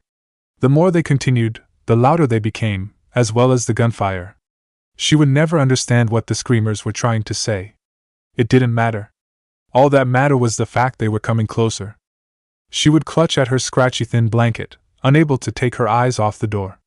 Somehow, she would know her powers wouldn't do her any good. She was just a little girl. When the screams stopped, along with the guns, the silence would be deafening. She would watch the door with a mix of trepidation, fear, and hope. Then the door would open. At first, all she would see is a silhouette, the light from outside darkening details. But once he stepped inside the cell, she would see it was Naruto Uzumaki. She would never be to tell what he wore, only that he didn't have a speck of blood on him. He would walk over to her. Without thinking, she would drop the blanket and raise her arms. She shouldn't have. But she would. He would scoop her up in his arms, letting her head rest on his shoulder as he held her. Sorry for taking for so long, he would always tell her. It's time to go, Ruko. He would carry her away from it all. And she would feel safe. Naruto stared at her, unable to say anything. He felt like an idiot for not having done anything for when she was that age. The Biju felt his grief about it, and, as always, his longest tenon had the words to say. What the hell could you have done? Kurama asked. You only woke up 2 years ago. I know that. But she had that dream and hoped that I would be coming. And I never did. That's because you were in a rock hurtling through outer space. Not much you could do there. The fox had the point. But what could he say to Ruko? Almost as soon as he asked himself that, the answer came to him. I'm sorry for not being there, he said to his sister. But I'm here now. And you could say that I did rescue you. She smiled a little bit at that. Yeah, I could say that. She laid back down across the cot. She stared at the ceiling for a moment, and then at him. Are you going to say anything else, or are you just going to stand around like an idiot? And she's back, he thought to himself with a smirk. Nope, I'm good. Then fuck off, please. What do you know? She used manners, Isaba said in an odd voice that everyone knew was sarcastic. Funny, very funny, the blonde said silently in return, turning around and walking back up the stairs. After a particularly calm session with Grunt, which meant hardly a thing was thrown and they didn't fight, on how to reach his chakra quicker in any situation, Naruto felt a bit restive. Not wanting to just go to the kitchen and get some food, he decided to stop by the bar in the port observation. When he walked in, he saw that Musashi, Eric, and Zaid were already there. Oh, hey guys, he said in greeting. Eric sat at the bar and lifted the mug in his hand, a big thing that did not come with the ship. Commander, it is good to see you. Would you like a drink? Sure. He passed Musashi sitting on the right couch as he walked to the bar. The swordsman held a small drinking cup in hand while there was a jug within reaching distance, just like his Bakken. Where have you been? He asked the blonde. I took a moment to talk to my sister, and then went to go train Grunt. Really? He asked. Yeah, why is that a big surprise? We didn't hear you. He reached the bar and looked back at the swordsman with a frown on his face. We're not that loud. Oh yes, you are. He is right, Eric agreed. Damn straight he is, Zaid agreed, leaning against the counter with a smirking grin. Only time I've heard someone louder than you two was when I had to share an apartment with a nymphomaniac for 3 weeks. Eric looked back at him. I do not think that would be so bad. You probably had joined the nymphomaniac and made some of that noise. He lifted his mug to his lips. His drink was a brew that the crew managed to pick up while on Ilium. It was a frontier drink that could make the strongest gasp for air from a single swallow. Fortunately, he was an expert at drinking it. Yeah, I might have, the merc said. If the nympho was a woman, the Einherjar jerked in surprise and the brew came down faster than he had anticipated. The end result was him coughing and hacking up the drink, pounding on his chest to make sure he got it all out. No one said a word while he did all of that. When he was done, he looked at Zaid, who was grinning widely. You did that on purpose. Yep. How about we move past the nympho? Naruto suggested as he took a seat and looked at everyone else there. Are we really that loud? Musashi looked over at him. We already said that, didn't we? What were you teaching Grunt today, Naruto? Eric asked him. Hold on, let me get something to drink first. Zaid leaned over to him. So what do you want, the red or the blue? He asked, looking down at the counter with a simple glance. Naruto followed his gaze. There were 2 shaker bottles on the counter already. One was filled with a red liquid and the other with a blue liquid. That's all we got? That's all I'm offering. He didn't believe it, and it showed on his face. I can get you the purple, if you want. He eyed the merc warily. Would that just be mixing the red and the blue together? Yeah, pretty much, Zaid answered without shame. So you want it? No. Get me some sake. We don't have sake. The shinobi eyed the merc. Then what's Musashi drinking? Water? He asked rhetorically. Just get me the sake, Zaid. Giving up the fight, the merc turned to the drink stacked up on the racks behind him. Alright, can't blame a guy for trying to have some fun, can ya? His hands found another sake jar quickly enough, and there was another drinking cup in sight. Rule number 8 of Jiraiya, fun times at a bar should only come from the women and the fights, Naruto quoted effortlessly. He should have, since he heard the rule every time the man dragged him to a bar. Whatever. Here. He placed the sake and the cup down in front of him. He picked up the jug and poured some of the drink into the cup. Once it was at a respectable level, he put the jug down and raised the cup up. Kanpai, he declared in a solemn voice before draining the cup in one go. The burn was good, but it felt a little weak to him. He wondered why that was for a moment, before remembering that first visit to Arya's private rooms. Now that was some good sake. It almost made him wish that he had some of it here. Or would you rather have Arya here instead? Komiya asked him. If the Nanabai could smile, there would have been a grin on his face a mile wide. It's a nice thought, but we all know that it would never happen. The only way the Pirate Queen would ever leave her domain was if she was dead or it was taken forcefully from her, either of which he saw were actually possible. So, Musashi spoke as the shinobi poured himself another round. How did the training go today? Was the silence due to a lack of progress? Not really, he replied, spinning around in the chair so he could see all 3 of them in equal sighting. I just decided that things could and should take a low-key pace at times. That would be a way to put it mildly, Eric remarked. Yeah, Zaid chuckled. I think that ensign is still washing the piss out of his uniform from when Grunt nearly bit his head off. He had been nearby when it happened and had been the first to get to the scene. When he saw the puddle on the ground, he laughed hard and loud. The Einherjar agreed by way of a muted grunt. I do not believe I have ever seen such stink eyes from both Miranda and Jacob directed at you, Commander. Hey, I made Grunt apologize, Naruto said, half in protest and half as a reminder. Of course, one of the Biju had something to say about that. He only did it because you rammed him into the wall and turned your back on him, Sun pointed out. And you also didn't try taking the chair yourself. Like I couldn't tell he wasn't going to lunge, he retorted. What was the lesson today? Musashi asked, getting his attention back. He drank some of the sake, enjoying the burn down his throat. It was a chakra control exercise, nothing else. That's basic stuff. He knew that. I have to work from the bottom up with Grunt, remember? There was a lot of ground to cover with that Krogan, and quite frankly, their brawls took up much of the training time. You're the one who said that he's probably like you, learning through doing, not studying, remember? Kurama said pointedly. I know, you don't have to beat it into my head. And in his defense, it's working. Matatabi defended him, but then killed it by adding somewhat. He would have grumbled if he was alone but chose to just drink his sake and pour himself another round instead. Besides, today's lesson didn't go as far as I would have liked it to have. I thought you said there was no fighting, Eric said to him. He threw the Einherjar a slightly irritated look. Just because there was no fighting doesn't mean we had a productive time together. Something else happened. What? Zaid asked. He didn't really care. He just asked to keep the conversation going. Grunt asked me what it was like to grow up with a family. No one answered for a second or two as they all comprehended those words. Zaid got interested in the conversation again, looking hard at the blonde. What did you say to him? That he was talking to the wrong guy. I grew up as an orphan, remember? My family didn't come around until much later. And that was a family of friends, a family that was starting to be whittled down when he ended the war.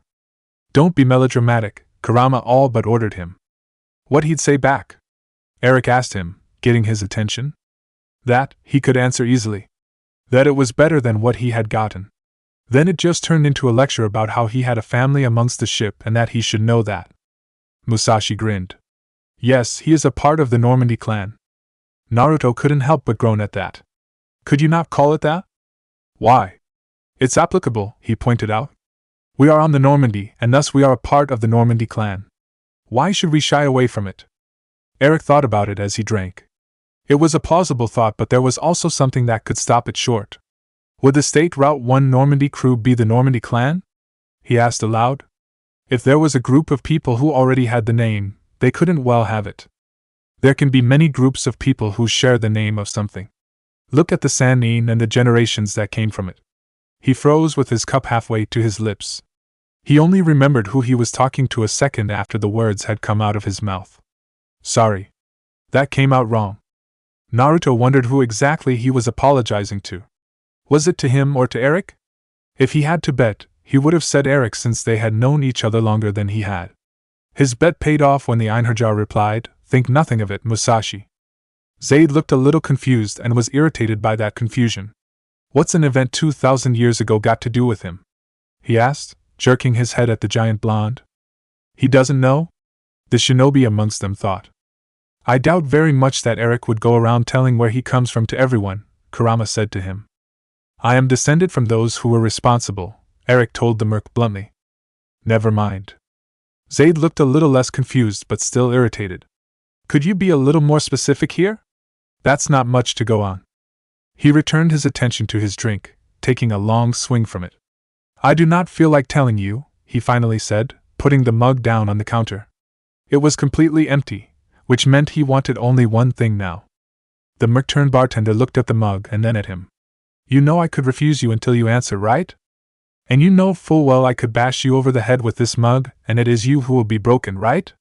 He asked back. Zaid scoffed. Yeah, right. He's not kidding, Musashi said. His cup was beside the jug. He had made no obvious moves towards the bakken, but everyone could tell that was where he was going next. I've been in bar fights with him. That's his first, last, and only weapon of choice. I've seen him use it to take down a drunk rampaging Krogan. The merc barked out a curt laugh. Now I know you're fucking with me. He had fought against and alongside rampaging Krogans before. When they got to that point, it was just better to point them in a direction and let them loose. Are you really to risk that? The two of them had a stare-off that lasted for about 5 seconds before Zaid gave up and poured Eric another drink. I thought not, the former cop said. Even though he said it with a nonchalance, they could all tell that he was smug about being right.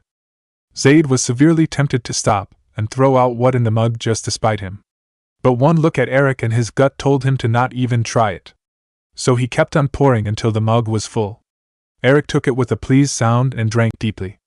Naruto drank his sake too, but he eyed Zaid with curiosity. Why do you care which one he was descended from anyway? Call it a long-term question, he replied. I minored in history while at the library, and the wars Earth has been through had always been my favorite part. He turned around to the bar, getting a drink for himself. He had put out the red and the blue to see if anyone was a taker, but he seemed to have no such luck. If there was anyone else coming in, he would try it on them. But for now, he could go for some Midgard mead. He found the mead easily enough and grabbed a glass too. He poured as he turned around and saw that everyone there was staring at him. What? He asked as he kept pouring. You went to the library? Eric said in surprise. He knew of the library even though he had never been there himself. It was one of the most prominent higher education universities in the galaxy that was also famous, and infamous, for only accepting human students. More importantly, you had a higher education? Musashi said in the same level of surprise. Now that was just rude and he showed it on his face. What? You think I couldn't get a higher education? Honestly, I just thought you came out of the womb with a gun in hand and aiming to kill the doctor. Haha, very funny, he said without a hint of humor. Musashi shrugged. I called it like I saw it. He turned his attention back to his drink. Musashi, that is not nice, Eric chastised his comrade. I am sure that Zaid did not come out of the womb ready to kill the doctor. Thanks for that, Zaid started to say to him. But then he continued, he was only a baby. It would have been more like a maiming of the doctor. The gratitude he was beginning to feel for his teammate vanished in a second. He scowled at the Einherjar like he had just stolen his favorite meal. I do not like you very much right now. I am aware. Think of it as payback for trying to refuse my drink. He took a swing of said drink from his mug. When he put it down, he said, but in all seriousness, did you really attend the library? Yeah, I did, and I was pretty damn good there. Why is that so hard to believe? This was why he never revealed that he went there. People always thought he was joking or lying. But this was probably the first time they thought he was being truthful, so he went with it. You do not exactly look like someone who would attend university. What? Is it the mug? He knew that he wasn't exactly a looker to the casual eye, but like he gave a damn about the casual eye. He liked a person who actually tried to get to know him. But since most people couldn't pass the mug, he settled for hookers. There is something that can be said for the face, but there is more than that. He rolled his eyes and mentally prepared himself for the verbal beatdown that was going to come. All right, hit me with it. That sounds like a guy who's been through this kind of thing before, Isabu remarked. With a face like that, I'm not surprised, Sun said. Neither am I, Naruto agreed. He could see where Zaid was coming from because of experience. Once someone got used to verbal abuse, whether it was to the face or not, all they had to really do was ignore it. They could go on with their life, but that didn't make the pain hurt any less, just more manageable. There is your attitude, Eric said to Zaid. What's wrong with it? He asked challengingly, leaning closer to the giant blonde. So he's not just the kind of person who has been through a beatdown, he's the kind who invites it, Saiken commented. It shows in his stance and voice. When you open your mouth and speaking, you are telling everyone that you do not give a damn about them and they should just fuck off. You reinforce that image with every word that you speak. You do not even try to correct it or stop it. Zaid stopped him from saying anything more by saying that's the point. People just stab other people in the back. What's the point of letting them get to know you if that's all they're going to do?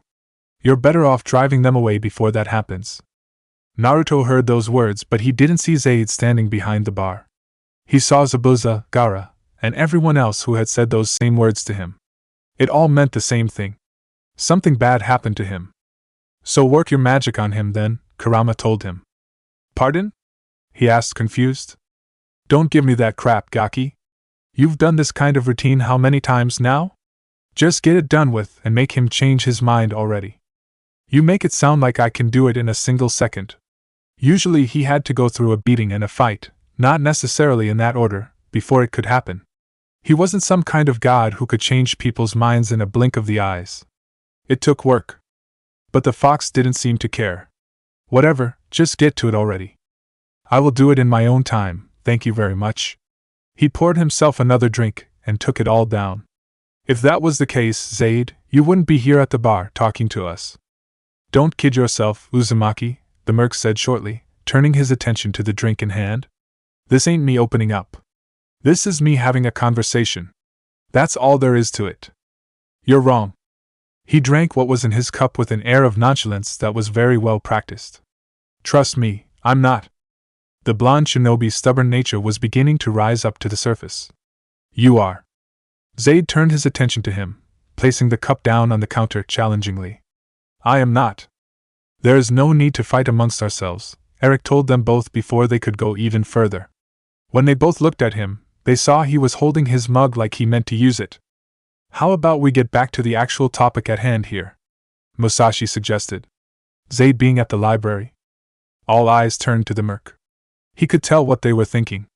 You know, despite what the lot of you might assume, my family was well enough off to send me to the best education there was on Earth, and that happened to be at the library. Where you minored in history and enjoyed past wars. He glared at the former cop. I already said that.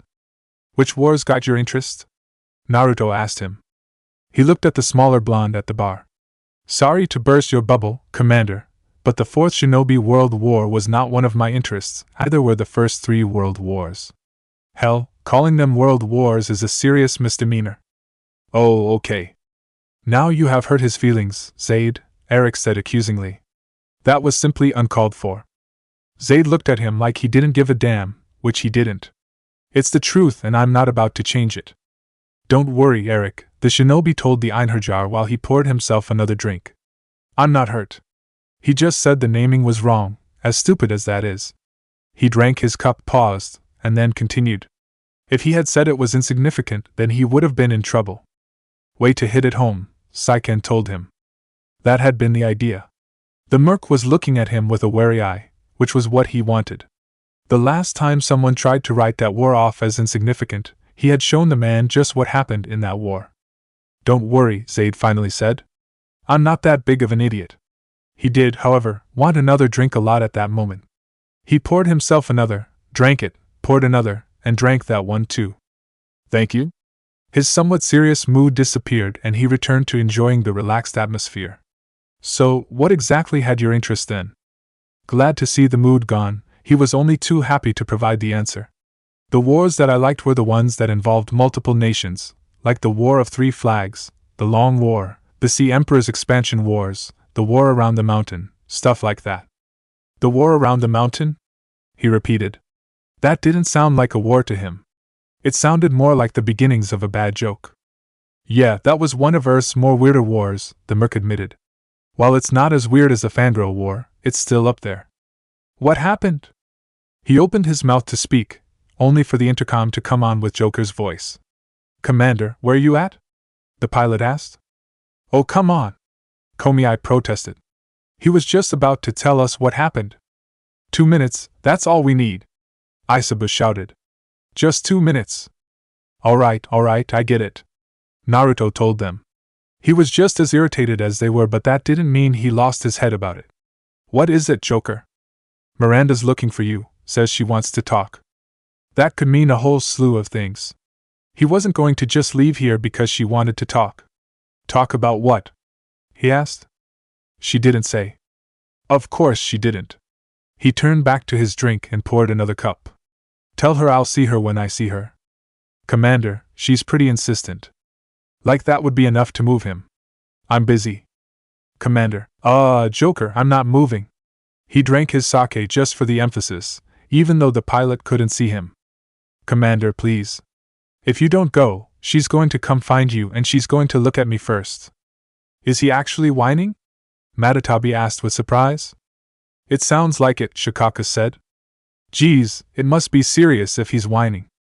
I'm still not going, Naruto declared firmly. He was enjoying himself here at the bar with good sake and people he knew. If he let himself, he could feel that he was back in Konoha, enjoying a chance to relax with his friends. You mean before you became a recluse inside your apartment? Kurama asked him acidly. He didn't pause for an answer before saying, Get off your ass and go talk to the woman already. I don't wanna. What are you, 10? Get moving. No. Go. No. Hop to. No way. Get up off that stool. Not moving. He poured another round of sake and drank it down hard. Gaki, you are going to get off that stool, leave that sake behind, and go talk to the woman. This is really entertaining to watch, Isaba whispered to Sun. I know, he agreed. SSH, don't interrupt them, Saiken whispered. I am enjoying myself here, Fox, Naruto declared. I am not moving from this spot until I damn well feel like it. Would you just go talk to the woman already? The fox demanded. You're making this sound like surgery while you're still awake. Get it over with. I will do it in my own time. You do realize that the others are going to start looking at you like you've lost your mind, right? Whose fault would that be, HM? Naruto, you're going. I'm not, and there's nothing you can do to make me. You wanna bet? Yes, I'm staying here. Naruto grumbled as he walked into Miranda's office. He still couldn't believe that the fur ball used that of all things to make him leave the bar. That had been simply uncalled for. What made it worse was the fact his other 8 tenants were still sniggering about it. Alright, what do you want? He asked Miranda with a snap. Commander, glad you could make, she said pleasantly. He wasn't having any of it. What do you want? There's no need to be rude to her, Naruto, Kurama chastised him. You have no right to talk, he replied sharply. I still can't believe you used that. You swore never to talk about it again. Actually, I never said anything. You just thought my silence and grunts meant a yes. I hate you. You've said that before, the QB said uncaringly. He muttered a few death threats at the fox before turning his attention back to Miranda, who still hadn't said anything to him. She just sat behind her desk, her computer screen still on even though she was looking at him. Well? I was waiting for you to calm down enough to talk, she told him, coolly as ever. If he was younger, that would have sent him off again. But instead, he settled for growling, What do you want, Miranda? I was in the middle of drinks with some of the team, something you should do if you decide to get out of this room. Naruto, manners, Matatabi chided him. He groaned silently. Not you too. Were the others going to join in rebellion against him? Stop being so melodramatic, Gyuki told him. I asked you to come here for 2 reasons, Miranda said. She picked up something and that something turned out to be an OSD. I found this in one of the labs at the Telton facility, while we were transporting the bomb. He looked at the OSD and then at her. He had wondered where she had disappeared to during those 10 minutes. I said that information gathering was not as important as the bomb. She didn't bat an eyelash. I thought that it was, at the very least, important to try. She took the OSD and plugged it into the computer. I can take of that, he told her, halfway reaching for the thing even while it was being uploaded. There were a lot of notes about this OSD, Commander, and they seem to be centered on you. Which mean this OSD is important. She watched him as she spoke, taking note of the hand almost stretched out. He pulled it back and left it at his side. There was nothing he could do at that point. The computer screen turned black, getting her attention. A few clicks of the keys turned the screen halfway between them and lifted straight up. The black screen became an image in the air, letting them both see it. When she hit play, it started. As he suspected, he was soon looking at an image of himself. This time, he was resting his back against a large tree trunk, but he wasn't in a forest, more like a desert. The sun shined dangerously bright around the tree, casting a shadow over it. There's no time to be thorough with this, his video self said with a slightly stunned expression on his face. I've got the Akatsuki chasing me and the tribe is inbound. Kami, that guy the elusive man sent after me just doesn't know when to give up a chase. He frowned and shook his head. I'm rambling. Listen up, me. I just found out something important. It wasn't just the tribe that attacked the Normandy that day. There's a bigger game being played out here and these people don't have a fucking. An explosion rocked the screen, making it lose focus. What the hell was I doing? The present-day Naruto demanded of himself as he continued to watch the screen. As it came back to focus, they were looking at his side. Shit! I'm going to have to cut this short. All I can say is that I'm on the verge of finding out who it was.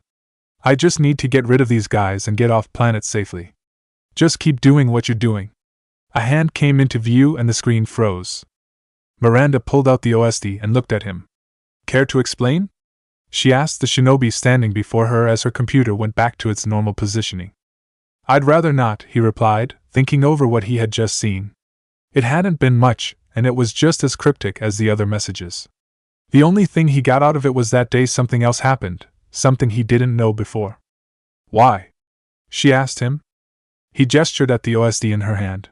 You heard it yourself, and you saw the date stamp. This one was stamped 2 weeks after the Normandy had been attacked, but a few days earlier than the first one he found. I did. Which means something is going on here, and you know what it is. He shook his head. I don't. You do. Tell me, Commander. I don't. Memory loss, remember? He asked pointedly, tapping the side of his head.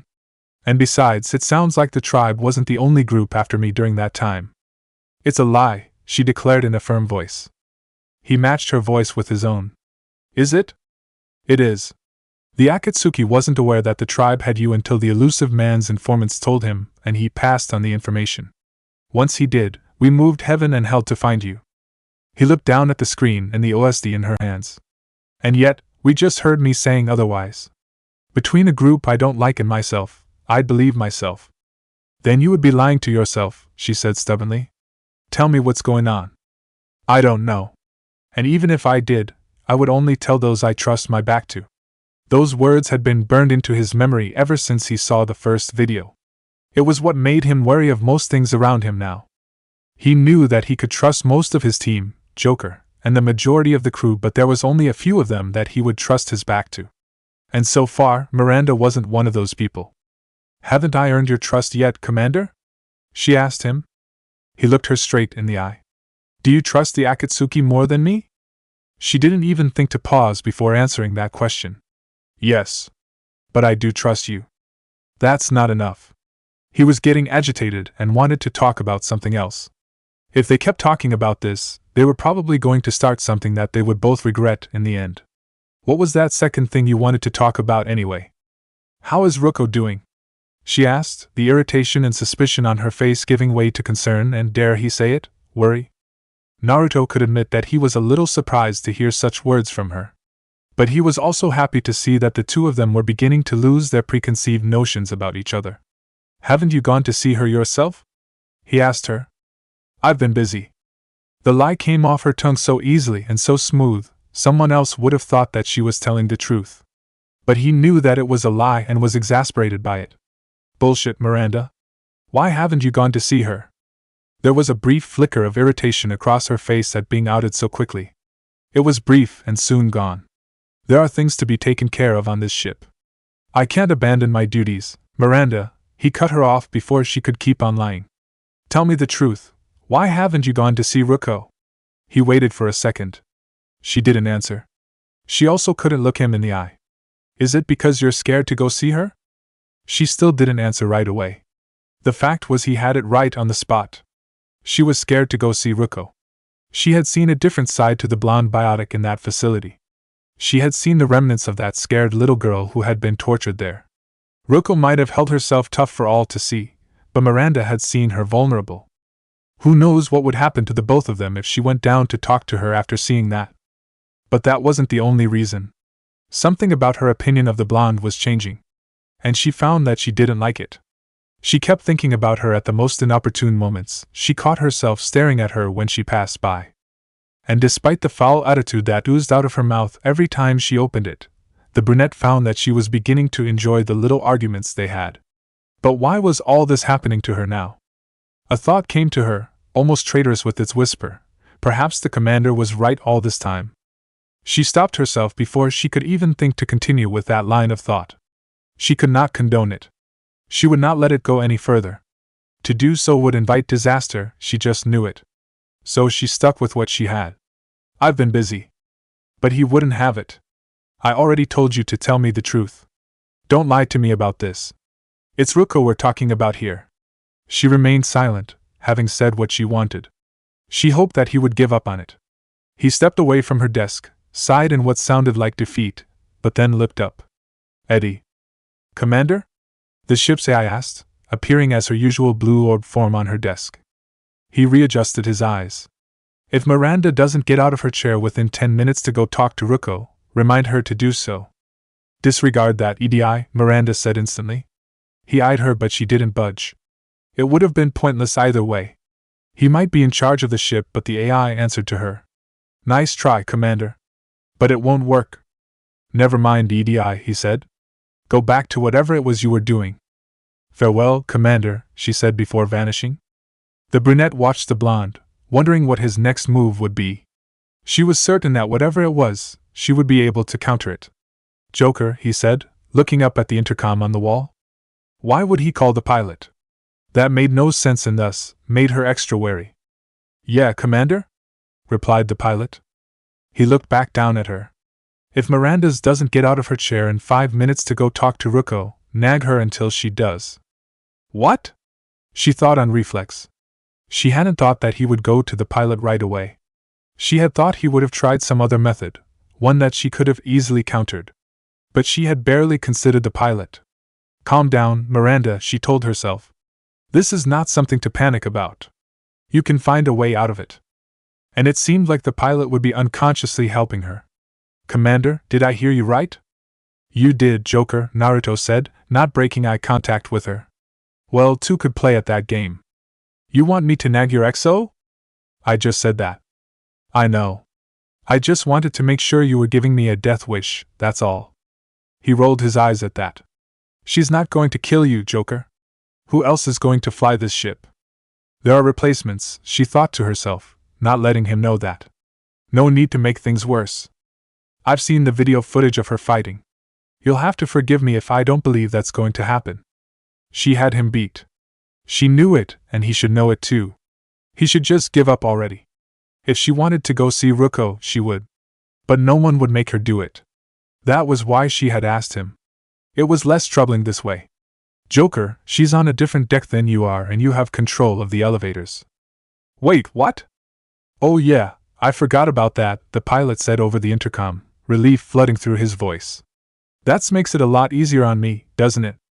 That it does, he replied, still looking her in the eyes. That'll be all, Joker. You got it, Commander. As the intercom went silent, the staring contest was finally broken when Miranda stood up. Commander, this is completely uncalled for, she said in protest. His only reaction was to shrug his shoulders. I gave you 10 minutes to start with. You're the one who decided to be a melodramatic teenage girl. She looked at him like he had said the stupidest thing one could even think to say. She started to speak, but he kept on talking.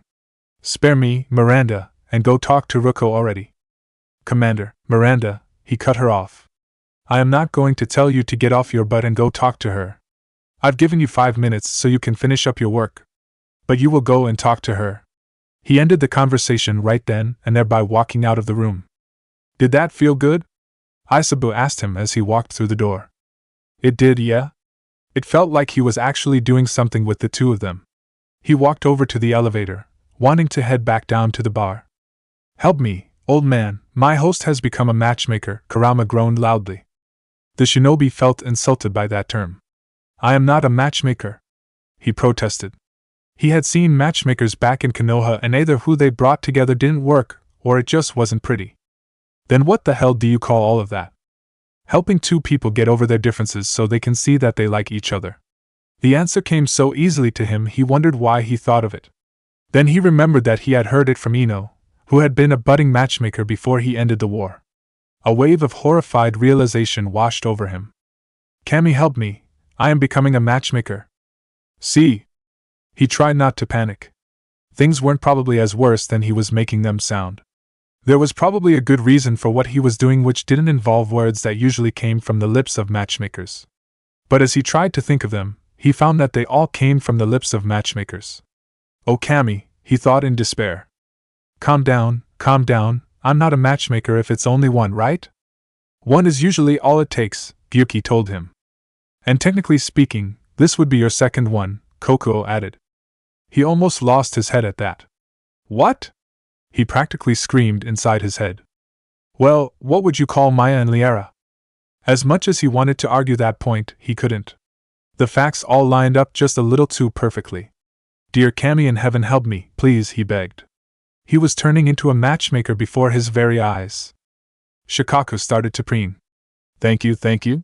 My idea. Shut up, the others told him. He reached the elevator and didn't have to wait long for it to arrive. This sounds like something to drink away, Sun suggested. Amen, he agreed heartily as he stepped inside the elevator. There was a bottle of sake down there with his name on it, and he was planning on emptying it completely. After he was thoroughly drunk and had recovered from the headache that would come after, he would make a solemn vow not to play matchmaker anymore. But before the door closed, Quan Misli stepped inside and stood beside him. Commander, may we talk? The hunter asked him as the door closed. Kami, are you in a fickle mood or something today? The blonde asked, flicking his eyes upwards to the ceiling. It seemed like she was having fun at his expense. Relax, Komi, I told him. I doubt very much she would play around with you. Hell, she probably doesn't even know you. Now that's said and done with, Kurama began. I'm not talking to her, he said instantly. Don't make me whip that out again. He growled inwardly but stared straight ahead. Is this going to be a long talk? He asked the hunter beside him. She didn't look at him. She stood at a rest position and stared straight ahead. It could be. There went his plan to drown himself in alcohol. Fuck. He pressed the button for his quarters. Something told him that it was going to be a talk that needed to be in private. The entire ride up was done in silence. When the elevator stopped and the door opened, they both walked out and through the door to his room. Lock, he said as soon as they entered. He heard a quick beeping chirp and he knew the green lights were now red. He leaned against his bed's frame, but it was too low, and he ended up falling backwards. It was so completely unanticipated and surprising that he was sure that he had actually blacked out there for a second. He landed against the bed and bounced against it for a second. You all right, sir? Asked Quan Misli. If he didn't know her so well, he would have thought that there was a smirk on her face at what he did. I'm fine. He sat up and looked at her. Well, what do you want? She still stood at a soldier's rest next to the still empty aquarium. He should probably do something about that. I had thought that it was best I tell you how Kaden had died. His eyes went flat and hard. You left him. It wasn't by choice, sir. He regarded her with that same flat and hard expression his eyes had. All right, he finally said, tell me why it wasn't by choice. She kept her eyes on him as she said, when your clones came down to reinforce us, I was able to stitch myself up and help fight off the Geth. When the last one fell, I had tuned my attention back to the bomb, to give ourselves a couple more minutes, so we could reach you in the AA tower. He didn't know any of this. He should have been getting memories from his clones during that battle, but he never did. Why didn't I know this? He asked her. There was a churka grenade tuned to your chakra frequency tossed in the midst of your clones. It wiped them out, and no memories were transferred back to you. She saw the look of slight confusion on his face and added, It's been 2,000 years, Commander. We've figured out ways to counter the Kage Bunshin Jutsu. That sounded plausible, but he still had doubts. Maybe it was because he had never seen a chakra grenade before. Perhaps he should do something about that. But it wasn't important. Continue, he said. When I turned in the direction from where the grenade had been touched, I saw a troop of Akatsuki soldiers being led one of the elusive man's top agents. They were dragging a dead body over to us. Kaden was confused by what was happening, and I had a bad feeling about it. So you decided to break your cover and ask the agent what was going on? Yes, she said with a nod. He told me that it was time for me to come in. At that point, I realized that the body was supposed to be me, and it would show that I had died in the ensuing explosion. I pointed out that there was only one body they had with them. When he said, that hardly changes a thing, I realized that they were going to kill Kaden. Now came the moment of truth, where she would reveal her actions. He wanted to know what she had done himself. But he didn't outright demand it. He simply said, well, what did you do? She was still standing in that rest position, not having moved an inch. I turned to the soldiers approaching Kaden and opened fire. I yelled at Kaden to fire back and get on the comm to reach you and tell you to get off the planet. But that agent stabbed me in the side. His blade was ingrained with a sedative that made me awake but unable to move or speak. I couldn't do anything but watch as he walked over to Kaden and practically stab him through the heart. I was carried off to their ship while he fixed the bomb to denote at the original time. She paused for a moment, taking a breath, before continuing. I heard your voice on the comm as they loaded me onto the ship, Commander. I heard you, but I couldn't say anything. I would have if I could, believe me. He sat on the bed, taking in all she had said. It was a bit to take in, and it wasn't all what he had expected. What he had thought had happened was that the Akatsuki showed up while the Geth were still attacking and she had left Kaden to them, or even killed him herself. He had never expected this kind of story. Do you believe her? Asked Gyurki. All of the Biju were waiting to hear his reaction to what she had told him. It's not what I was expecting, he said. The Hachibi huffed with exasperation. That wasn't what I asked you, Naruto. I asked if you believed her. I do. He hated to admit it, but he did. He believed what she had to say. It almost galled him to believe that feeling, but it was there, and there was nothing he could do about it.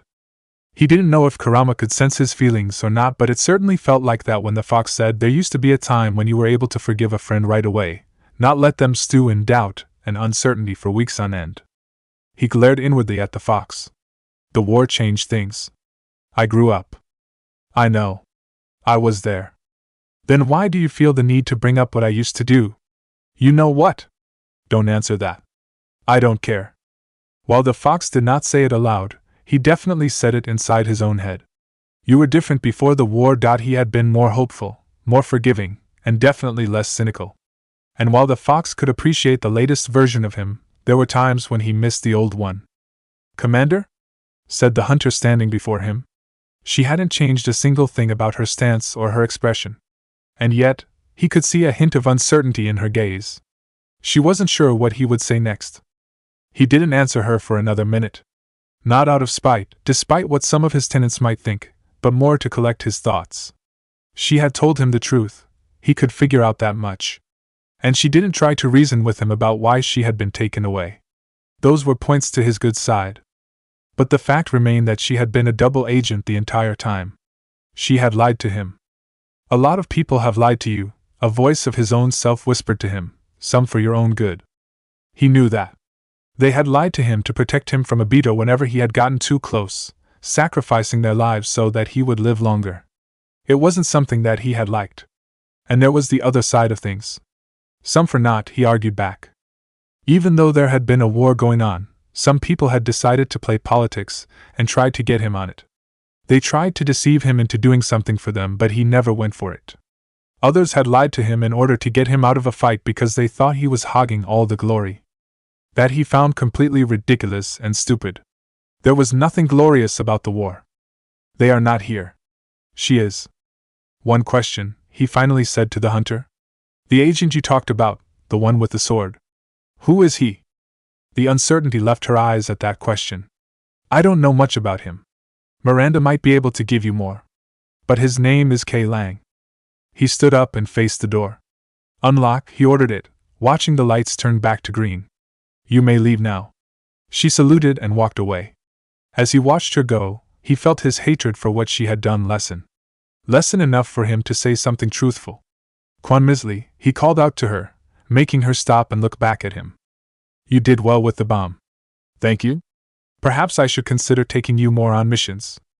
She bowed her head to him. Thank you for the consideration, Commander, she said. She left without another word. He flopped down against the bed. All I wanted to do was have a drink with my crew. Was that too much to ask for? Sun didn't see what the problem was exactly. You can still do that, he pointed out. Not when she's in the elevator. I have to wait a couple of more minutes. Poor baby, said Shikaka mockingly. Shut up. He sat back up and started to stand up quickly. Careful, Naruto, Matatabi cautioned him. You don't want to have another blackout standing up so quickly, do you? What are you, my mother? He joked a little. Besides, it only felt like a blackout. No, it was one, Isaba said, a little uncertainly. He went still at that. What? You actually did blackout. What? Are you sure that I blacked out? He hadn't felt like he actually blacked out. Of course, we're sure, Saiken said to him. It didn't feel like it. It happened, He was starting to feel a bit panicky about what happened to him. Are you sure? Look at the time, Coco told him. He did and saw that it was later than he had actually thought. Her explanation had lasted a grand total of 5 minutes, but the clock showed he had been in his room for 10. That panicky feeling was growing stronger and stronger with each passing moment. Do you guys know what happened? He asked the Biju. Nope, Shikaka said. I cannot, Coco replied. He couldn't believe what his ears were listening to. Are you serious? If we did know what happened, we would tell you, Komi told him. But it's like we forgot anything that might have happened. Oh, this is not good. This is not good. Naruto, relax, Kurama told him. How can I relax when I'm having blackouts? He demanded. Remember what you said in that video? As soon as the fox said those words, it came right back to him. The first is if and whenever you experience some kind of blackout, don't panic. It's for the best and will pay off in the long run. For now, just go with the fact that you don't know what happened when you're out. This had to be what he was warning his future self about. He had never given it much thought about before now. It had been a secondary concern. But now it was coming back with a speed that he was not ready for. He might have been a little more ready if this was the first time he had to deal with such a thing. But then he remembered that it wasn't the first time. The conversation with Miranda and Jacob after they retrieved Grunt came back to him. All of it made him come to a very important decision. I need a drink badly. Yeah, you definitely do, Sun agreed. All of this crap was giving him a headache. Alcohol seemed to be the way to go. So glad you approve. Oh, shut up and go get drunk already, the fox ordered him. That was a command he would obey happily now. He walked out of his quarters and to the elevator, hoping the guys were still at the bar. Training Ruko was interesting for Samara. Every time she thought that it was a hopeless endeavor, her student would not only grasp the concept but rapidly progress. At first, their lessons would constitute of Ruko railing against her when she failed and her letting the insults flow past her. Now, her student would only make 1 or 2 snide, frequently rude, before focusing on the lesson. She was also changing her attitude towards others as well. The Justica witnessed this one night when her team ate at the mess table. Nope, we're not playing that game, she told Gurus swiftly. He had suggested they see who had had the best sexual exploits. The Turian looked rather surprised at her order. Would have thought you'd be on board for something like that, Ruko, he said. It seemed the general mood at the table agreed with him. She scowled. Gurus, we'd already know who'd lose and who'd win. She glanced sideways at Naruto. Samara was more concerned about what she meant. She knew her student had a troubled life and as such, not the best relationships. She noticed how the human woman, Miranda, was doing her best not to look like she was paying attention to her words. If Ruko noticed, she didn't say anything. She's right, Jacob told Gurus. I don't know what you've got, Gurus, but I don't think anything can top sleeping with the Pirate Queen. Musashi and Eric nodded in agreement. It is true, Eric said. Not even your reach and flexibility story would beat the commander. I'm sitting right here, Naruto remarked offhandedly. And besides, Arya has a long list of lovers before me. He tried to sound casual, almost dismissive, about it. And for the most part he was. But Samara noticed something else in his voice. It wasn't bitterness but not quite sadness. If anything, it sounded resigned. Odd, but not her place to question it. Yeah, Gurus said, but I'm certain that you're the first person who lost his virginity to her. Ruko paused, chopsticks holding a piece of sushi halfway to her mouth. Wait, what? She looked at her brother. He fucking serious? I thought you already knew I slept with Arya, Ruko, Naruto told her. Yeah, but I didn't know you lost your virginity to her. She stopped as she realized what she was saying. You didn't get any before you went into that rock? Miranda rolled her eyes, which she caught and glared at. Yeah, pretty much, he said with a shrug. I'm just glad I did it the way Jiraiya practically pounded into my head. Everyone at the table looked at one another. Samara knew of Jiraiya and what he was famous for. While he was mostly remembered as the first Toad Sannin, more than a few people chose to remember him as the author of Ika Ika. And what exactly did he tell you to do? Zaid asked. When losing the virginity, go to a professional. That way, you can learn just what you're supposed to do. Again, the table was silent. Look, let's talk about something else, huh? Grunt's confused enough already. The Krogan did look confused. It was heavily mixed with irritation. "All right," said Gurus, "how about this? If you had one place to spend the rest of your life, where would it be?" That was a game they could agree on. Most of the answers were fairly generic to the species.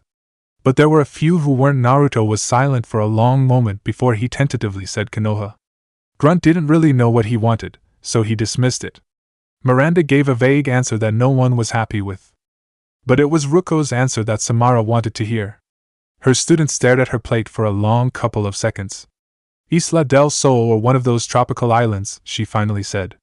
She looked up and saw a lot of surprised and inquisitive looks. "You know how in those action flicks, they always seem to end up on a tropical paradise, happy and relaxed? Never been to one of those. I'd like to." It was short, to the point. But it also told Samara a little more about her student. Even if she didn't outright say it, she wanted the dream that scenario promised. She wanted to have peace. The Justicar again noticed how Miranda was paying attention. "Wait, you like action movies?" Gurus said with a joking smile. "You mean like the cheesy stuff?" Her smile wasn't quite bloodthirsty, but it was close. "Hey, blood, explosions, guns, foul language, lets me go to my happy place." "So you like the Blasto movies then?" The smile was instantly replaced with a scowl. "Even I have standards, Gurus." After that, the conversation turned to the Blasto movies and what everyone thought about it. Once Naruto put in his opinion, it became a debate about movies from his time and now. Samara left at that. Later, she would learn that had she stayed, the debate would have turned into an argument and then into a food fight. Needless to say, the cook wasn't happy about how his food was used. When she was told to come to the commander's quarters, Yeoman Chambers could admit that she was nervous about the idea. After all, this was Naruto Uzumaki she was talking about here, the man who could be described with several different words, the top two being hero and dangerous. The last time she had tried talking to him, he almost bitten her head off for trying to intrude. But now, she was being called up to his room for gods know what. "Maybe he's called you up so he could have his way with you," a naughty little voice whispered in the back of her mind, following by giggling. It took her a moment to realize that she was the one who was giggling and promptly stopped it, glad that she was inside the elevator. But even though she stopped, she couldn't help but entertain the idea. She was no slouch in the looks department. She had a nice body and kept it in good shape. Her red hair was by no means the shade that came from the Uzumaki clan, but it was bright enough to attract attention, and she knew it. But while she knew she had people watching her when she went by, she had also seen those same people completely staring at the commander when he strode past. She couldn't find fault in that, not when she was one of the people staring. It wasn't just his blonde hair or his blue eyes, although those were so blue and bright, they should very well be considered forbidden weapons. And it wasn't just his body, which everyone had a decent enough idea of since he went about the ship in pants or sweatpants and a hoodie. It was also his demeanor too. He wasn't standoffish or superior as some higher-ups she had known in her career, nor was he smug and arrogant, reveling in his own legend. He was the exact opposite, down-to-earth, humble, and able to poke fun at himself when he wanted to. He spoke like he was one of the crew, but there were also times when he spoke like he had seen too much and wanted to be in a time when things were better. He was no melancholic by any means, but there was enough sadness inside of him that made anyone want to comfort him. It had been a topic of talk amongst the crew more than once, people talking about the various ways they could comfort him. It might have been taken seriously if they also talked about how he trained down in the hangar in only a pair of pants. One crewmate even claimed to have caught him training in his underwear once. And it wasn't just women who talked about these kinds of things, men joined in them too. She had even heard of them declare that the commander was hot enough for them to seriously consider changing what team they swung for. But even if they declared that, it didn't seem like that Naruto Uzumaki was the kind of person who did casual relationships. There wasn't a lot of space in the Normandy, so finding who was sleeping with who wasn't that hard.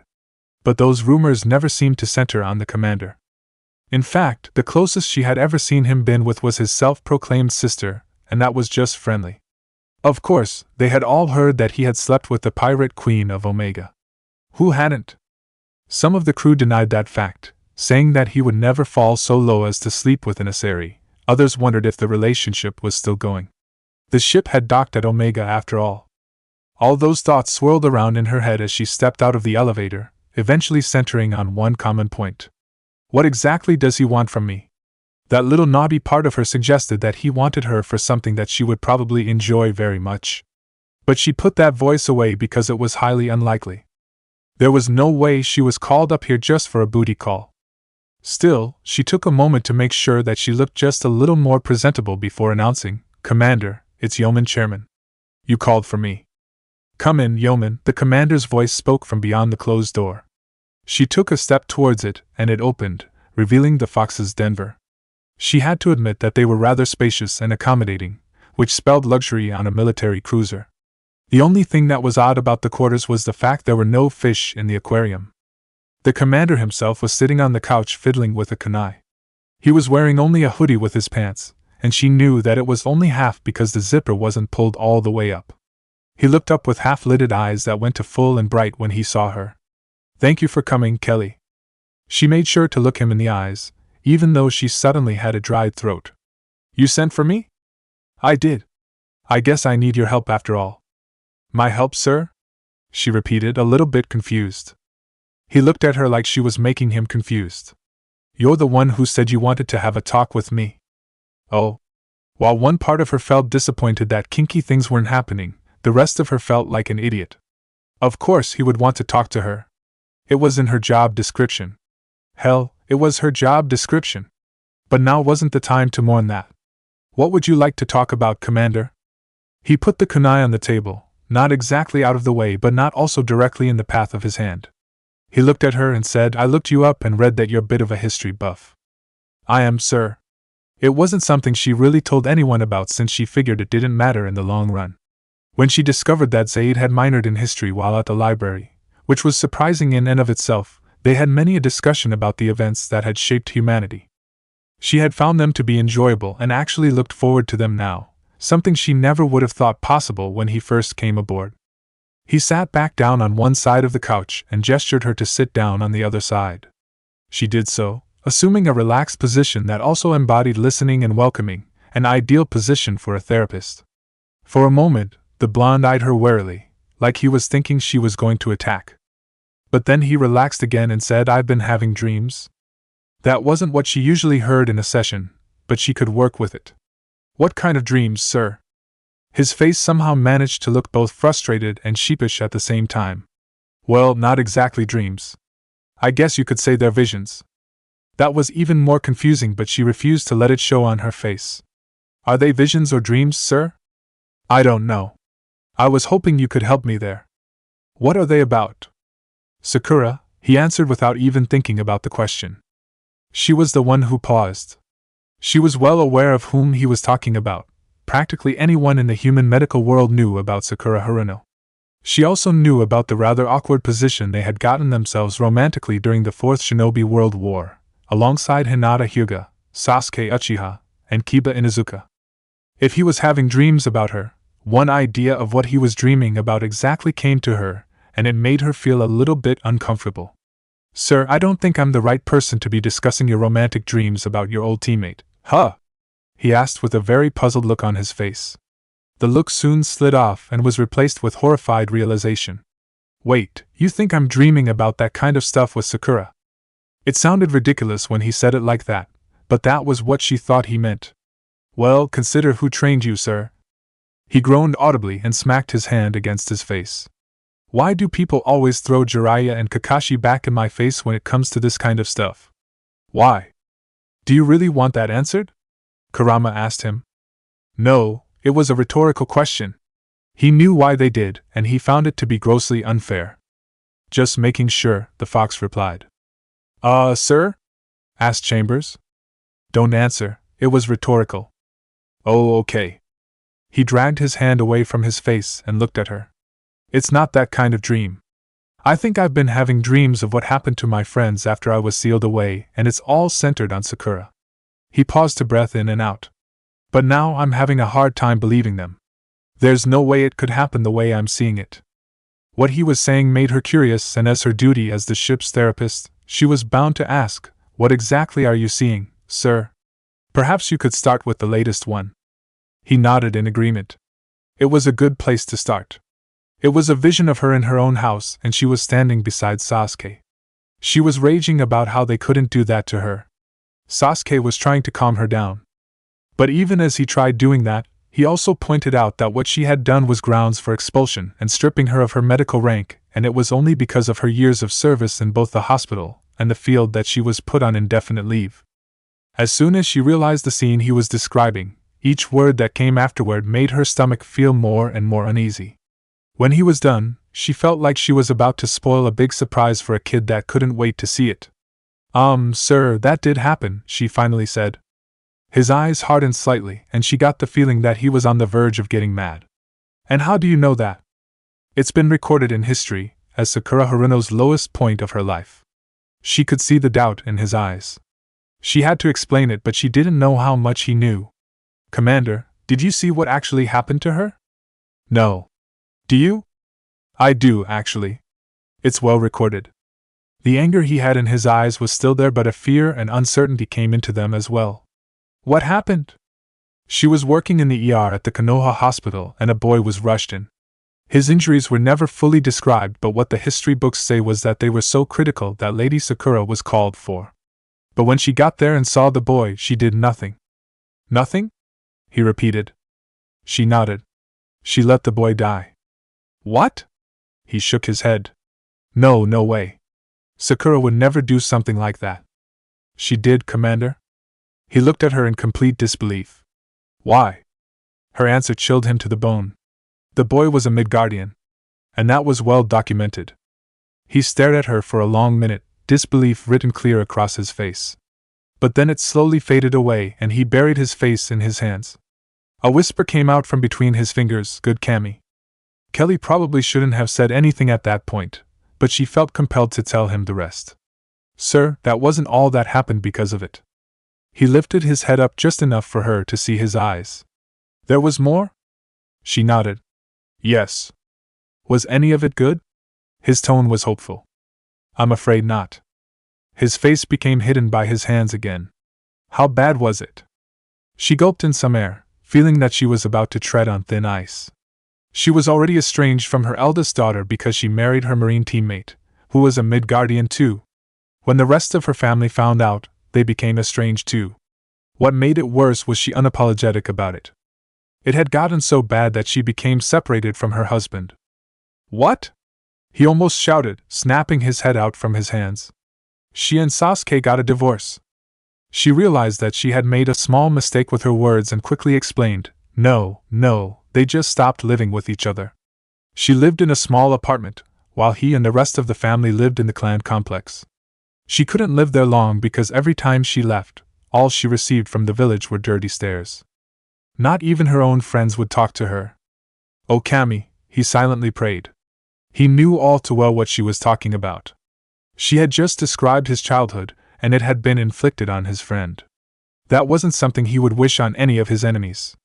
Sakura had to have been going through hell at that point. Wait, if she had been through that, he thought to think with a horrifying thought that seemed to grow on its own. Tell me that she didn't commit suicide. Please tell me that she didn't try killing herself to get away from it. She actually looked surprised at his words, like she never would have thought that he would say something like that. No, she didn't. But she did up and vanish for about 6 to 7 years. What? She just left the village? She went rogue? Now he definitely knew she wouldn't have done that, not the Sakura he had known. This is beginning to sound more and more like a different Sakura, Gaki, Kurama commented. The sad part was that he couldn't argue the point. Technically speaking, she went on an extended leave, Chambers explained. She was puzzled about what she was hearing from her commander. Sir, just how long have you been having these visions? Pretty much since I woke up in that tribe base, he answered. They come and go as they please. What was the first vision you had? The day Sakura and Sasuke buried their daughter, or given the sense of it. He looked her straight in the eye. So my dreams have happened as history shows? It seems to be, sir, she said to him with a nod of her head. How exactly do these visions happen? He shifted his weight on the couch. That felt like a bit of a personal question, and he didn't really want to answer it. But he was the one who called her up here. If he didn't want to have this talk, he shouldn't have done that. It plays out in a dream, like I said. When I see what's happening, I'm just out of reach or high above them so I can look down at them all. Everything that doesn't seem to be important is fuzzy and unclear. I can hear them, and I can see what's happening. But I can't do anything to stop it. It's a vision. You couldn't do anything. He frowned at her words, but then the frown turned to thinking. He remembered what had happened in the High Jarl's Hall. He remembered that he had stopped Sakura from killing the kid. Wait. There was one time I was able to do something. I stopped Sakura from murdering the High Jarl's son. His yeoman looked at him with a stunned look of surprise. You what? She asked. She was going to kill the kid. I stopped her. I reached out and touched her. She saw me. She heard me. The redhead stared at the blonde, still surprised at what he was saying. Then her look turned thoughtful. There have been some records that claim Sakura heard your voice as she held the prince, and it was because of it that she didn't kill him. That's what happened, he told her. This was beginning to fascinate her. Have you tried to reaching out in any other visions? He shook his head again. No, I'm too far away or they're all talking and I can't get a word in. How curious, she remarked, mostly to herself. Am I the only one who's seeing the way she's looking right now? Isabu asked. Matatabi shook her head, just as apprehensive as he was. No, I see it too. Same here, Naruto added. She was looking at him like he could be an interesting experiment, and she was considering going through with it. So, do you think you can tell me how I'm having these dreams? He asked her, wanting to get back on the topic he called her up for. To be perfectly honest, Commander, I don't know if there's anyone who could. This is the first time that I have ever heard of such a thing. Most people who did this sort of thing claimed that they could see into the future, not look back into the past. This was truly a fascination thing that she had been keyed into. Sir, am I the only one who you've told about this? I'm not to tell Miranda about this, if that's what you mean, he replied with a tone and a look that said it should have been completely obvious. I'd be willing to bet that she would go straight to the elusive man with it. And let's face it, no one wants to hear about what happened in the past. They can just look it up. She didn't agree with that. There's a difference between reading about it and hearing from someone who's been there, sir. But I wasn't technically there. She could concede that, but that wasn't the issue she was thinking about now. Still, it would be a fresh perspective. Who would want to hear it? Eric? He asked, throwing a name out at random. But to his surprise, she actually winced. Probably not him, she said, given his heritage. Yeah, I know. He's one of the disgraced. Well, there's that. He went still and looked at her carefully. Is there more to it than that? He asked. She was surprised that he didn't know about it already. It was in the man's personnel report, after all. But then she figured that he didn't look at the reports and Eric never told him himself. She felt conflicted about what to do next. Her mind tangled with the ideas of telling him and not telling him. In the end, she went with telling. Eric isn't just any member of the disgraced, sir. He told me that he's an old-blood disgraced, if that's what you mean, he said knowingly. He told me as much. He's not just any old-blood disgraced either, Commander. When his mother passes on, he will be the leader of the Old Bloods. He sat up a little straighter and looked at her carefully. I feel like I should be getting a hint about something here. Can you clue me in? Eric is of the Ver clan, Commander. He can trace his lineage back through time to the man who led the Unrakyo massacre, Bloodhand himself. He stared at her for a long moment, took a deep breath, and slumped against the couch again. Yeah, definitely can't tell him about the visions. You're going to go talk to him about his ancestor, right? Saiken asked. Not right now. He was going to need some time to digest the information given to him. He was still working over the fact that Sakura was going through hell the last time he saw her, and it would apparently last for close to a decade. If he hadn't come back up to the room after drinking at the bar with Said, Musashi, Eric, Guris, and even Morden, who is quite entertaining when drunk, he would have gone down there and drank some more. Hey, Commander, Joker's voice said over the intercom. Even though she knew he wasn't here, Chambers couldn't help but look up. Yeah? Asked Naruto. We've arrived at the target planet. He looked over at his yeoman. We should probably finish the conversation later. Very well, Commander, she agreed, standing up. She gave him a brief salute and headed for the elevator. He stood up from the couch and went over to the closet, going for the armor. Hey Joker, this is the planet where Erzia is at, right? The information certainly leads to here. What's the name of it? Horizon, his pilot answered without a beat. Codex entry, weapons/equipment monomolecular edge. Even into their space age, humanity still wields blades for a variety of purposes. An example of this being the Gunto-class machete that is standard issue on Elemental Nation's samurai, the Kingfisher long sword and all variety of bayonets used by all branches of the Systems Alliance. While the infamous Omni-Blade is arguably sharper and more convenient, the feature is locked by law due to practicality and safety reasons. However, humanity still has a love for blades. To make swords and knives still relevant in today's battlefield, humanity makes monomolecular blades that are known to cut through most solids.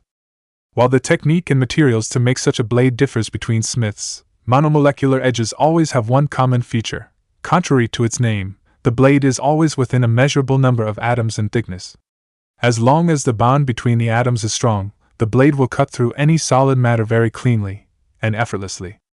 Such blades require regular maintenance to keep sharp, especially a special lubricant to ensure it continues to cut cleanly, and a special sheath to carry it without allowing the blade to cut through it.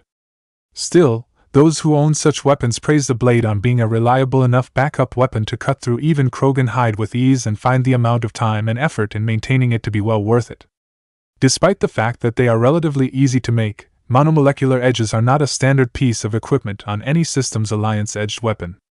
This is mostly due to the fact that any smith who can create such a weapon feels that they should not be forced to make standard weapons, that each weapon they make with a monomolecular edge should be unique.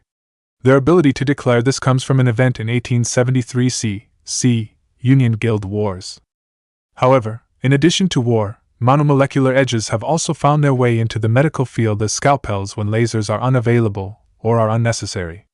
It also seems that the refusal to make monomolecular edges a standard only applies to weapons.